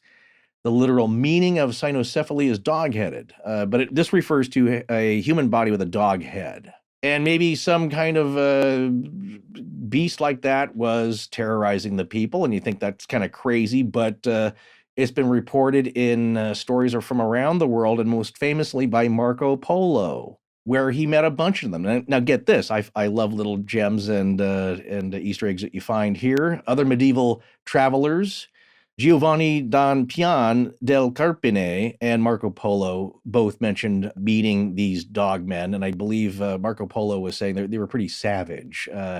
They spoke and barked and grunted, but not very cultured dog people. But check this out, okay? Giovanni, who I just mentioned, writes of the armies of Ogadai Khan. I'm just going to read from the wiki entry here. Born or lived circa 1186 to 1111 perhaps, or 1241, the year, was the third son of Genghis Khan or Genghis Khan and second great Khan of the Mongol Empire, succeeding his father. He continued the expansion of the empire that his father had begun, and was a world figure when the Mongol Empire reached its farthest extent west and south during the Mongol invasions of Europe and East Asia. And like all of Genghis's primary sons, he participated extensively in conquests in China, Iran, and Central Asia. And Giovanni, as I just said, mentions the armies of this Ogadai Khan, who encounter a race of dogheads, dog-headed men who live north of the Dalai Nor, or Northern Ocean, or another name for that, Lake Baikal. There are dog-headed armies of men living near Lake Baikal. Everything's connected. Just want to throw that in there. Yeah, I love those little old gems. School. So for those so as we people said, that have no idea what we're talking about, we did an episode on Lake Baikal. So. That's true, and all these strange, fascinating things, and that's one I always point to, where you just think like, "Well, it's a really cool, deep lake. This will be a great geology episode," and then it's like, "Nope, there's aliens wearing bubble-headed swim helmets, long suits, 9 feet tall," and also it led to other crazy stories of the People's Republic of China army finding sleeping giants that were in some kind of suspended animation. And man, I wish I had more information on that, but it's, these obscure Chinese military reports that don't seem to exist. That's episode 32 of our show that ran on February 27th of 2016. It's called The Pearl of Siberia, if you're interested in it. So, well, that's the thing is that, we tend to take Marco Polo pretty seriously. In the travels of Marco Polo, as we mentioned, there are dog-headed barbarians, he writes about, on the island of Andaman or the Andaman Islands. For Polo, although these people grow spices, they are nonetheless cruel and are, quote, are all just like big Mastiff dogs, which is Jean Chastel's Mastiff dog. It was just a large dog breed, but they thought he had a Mastiff that was reddish in color that may have bred with a wolf, and that's where you get the man-eater here. Well, in the voyage and travels of Sir John Mandeville, dog-headed men are described as inhabiting the island of Nakumara, or the Nicobar Islands. So there's a whole tradition of weird hybrid dog people that I don't know if they're killers per se, but it blends a lot of stuff and it just pops up in history. And it's, if you know your history pretty well, it's pretty crazy. I want to give it a shout out to our own Miss Miranda from the Midnight Library, who's done a terrific episode on the Black Shuck, which is England's own historical, large, murderous dog terrorizing people and ripping up a church in the 1500s, I believe. It's one of my favorite episodes of hers. Yeah, so anyways, I wrap up my crazy, let's say, also-rans and honorable mentions. I am leaning towards the more werewolf kind of stuff here, and that something strange was going on.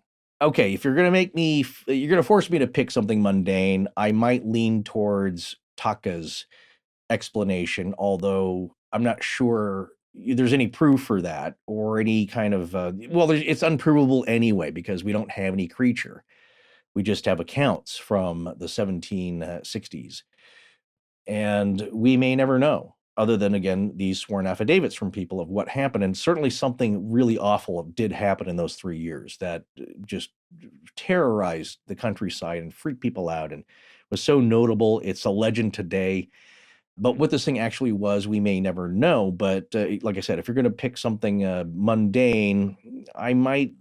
Taka's explanation ticks off more boxes for me than almost anything else, I would say, other than some kind of chupacabra-like hybrid that was more canine, but unidentifiable and just weird and had strange properties to it. But on the other side of the table, I will leave open the possibility for high strangeness, cryptids, weird creatures, dogmen, and perhaps a real true story of an 18th century werewolf. Well, yeah, my final conclusions are as follows. I actually am coming down in a couple of different areas on this, and I'm open to supernatural explanations. I think anybody that follows our show knows that we've talked about that stuff and that we're interested. I mean, when I look at Skinwalker Ranch, I think of supernatural explanations there without a doubt.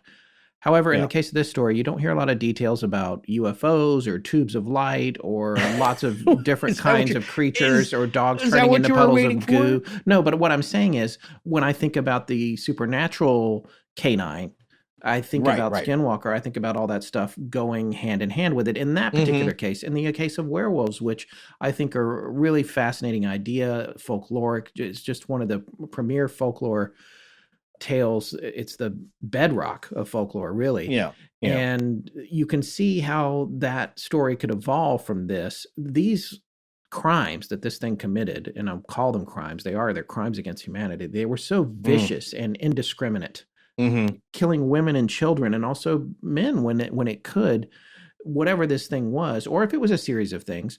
And that's the part that I can't quite get my head wrapped around. Right. In any story like this, you have all these different accounts, and obviously they've been changed over time. We all know the telephone game. We all know when we look at our series that we did on the Jersey Devil, we came to a lot of different conclusions. I mean, you and I came down a little bit differently on that, but I did believe that was a lot of that had to do with political intrigue and people trying to get at each other and people's reputations. And that's a great point here you make, Scott, because there is also, of course, a socio-political backdrop to this story as well. That's and how things are influenced. And it always is. That's a human thing. But reading the descriptions that were logged, sworn by people as happening, it's, people say like, oh, that was like an animal, you're acting like an animal.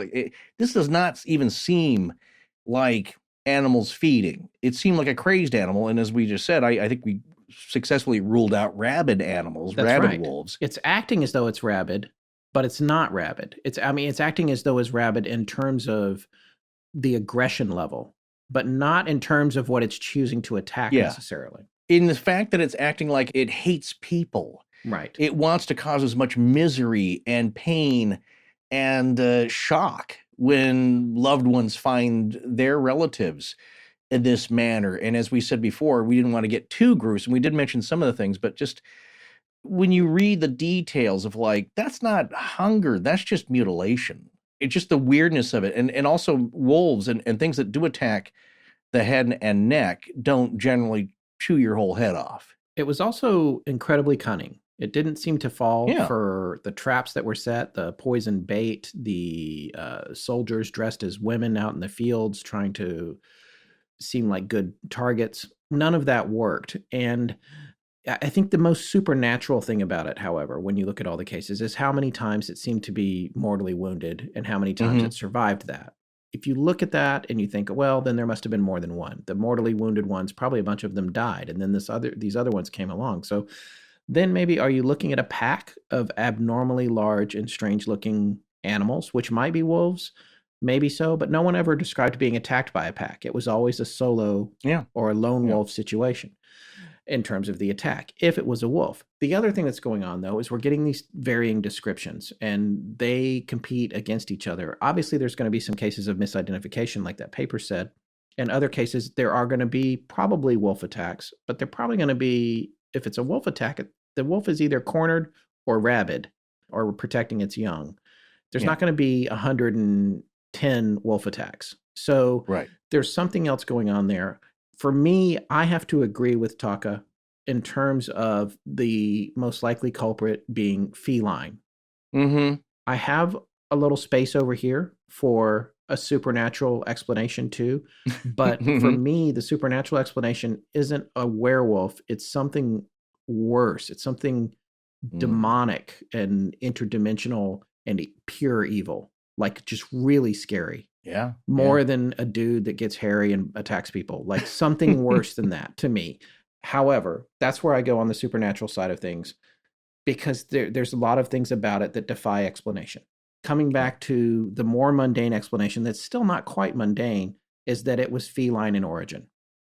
There's a lot of talk in Taka's book, as well as the other articles about menageries of animals, collections of animals. Menagerie, I always think of the famous Star Trek episode with Captain Pike, which was named for that, where people would collect these exotic animals. You think about Benicio del Toro's character in Guardians of the Galaxies, like this collector. He has a menagerie of things from all these different planets. That's what that was. And back at that time, people collected these exotic animals, and they traveled with them and charged you money to check it out, or it would entertain the high courts. And it is completely plausible, especially with all the traveling that those things did, that something got away. And either that thing in itself was a vicious killer, or it interbred with something else and created a vicious killer that they couldn't quite figure out. There were descriptions, though, in these attacks that indicated that this thing may have been feline. They talk about the long tail.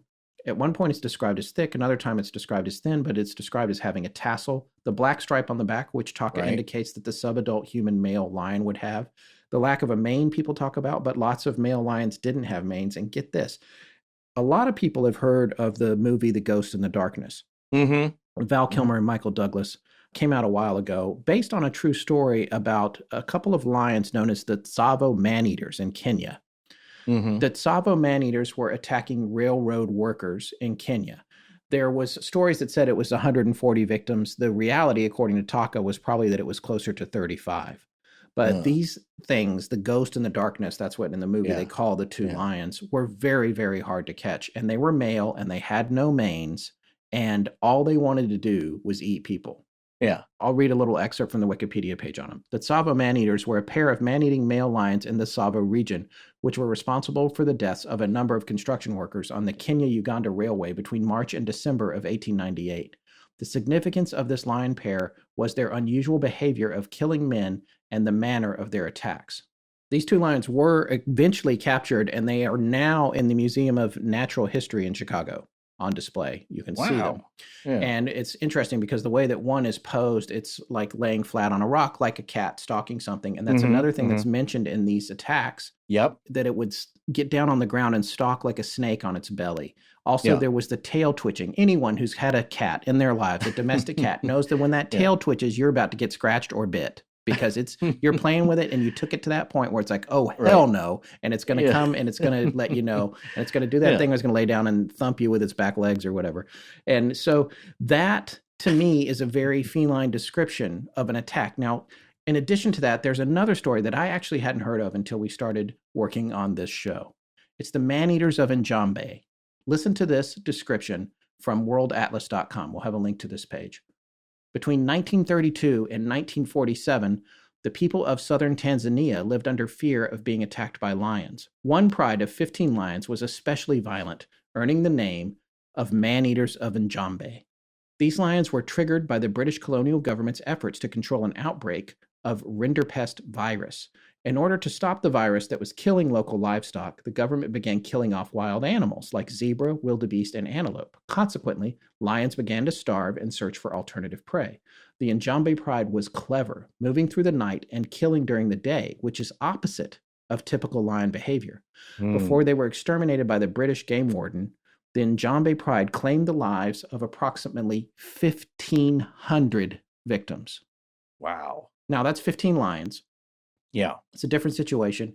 But when you look at how these lions were working and how ruthless and cunning they are, and how once they find something that's working, they can repeat that pattern, and also environmental pressures, which there may have been ones that we're not even aware of going on in the area at the time for whatever this thing was that drove it to want to eat people.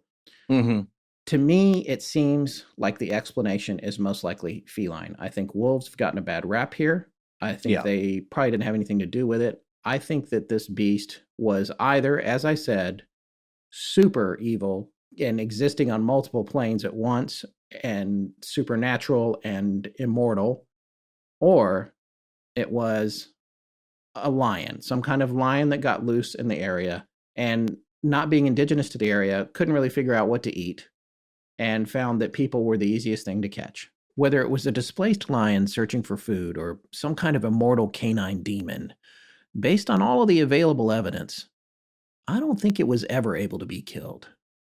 And like the legend, La Bête de Gévaudan lives on.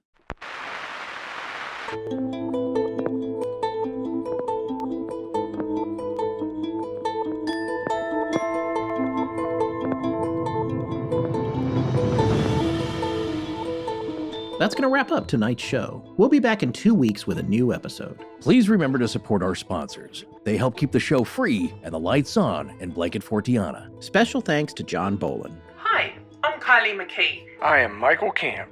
DARLING. Galaxy-wide in perpetuity. I understand this is with no implied promise of present or future compensation. What? Really? Our show is edited by Sarah Voorhees Wendell and co-produced by Tess Feifel, who is also our head of research. Our theme, which is available as a ringtone, was composed by Judson Crane, and our sound design and additional composing is by Ryan McCullough. Special thanks to the Astonishing Research Corps. But most importantly, we want to thank you, our listeners. Visit our store at astonishinglegends.com or interact with us and other listeners on Twitter, Facebook, and Instagram. You can also support the show at patreon.com/astonishinglegends, where patrons have access to additional bonus content. No part of this show may be reproduced anywhere without permission. Copyright Astonishing Legends Productions. Good night.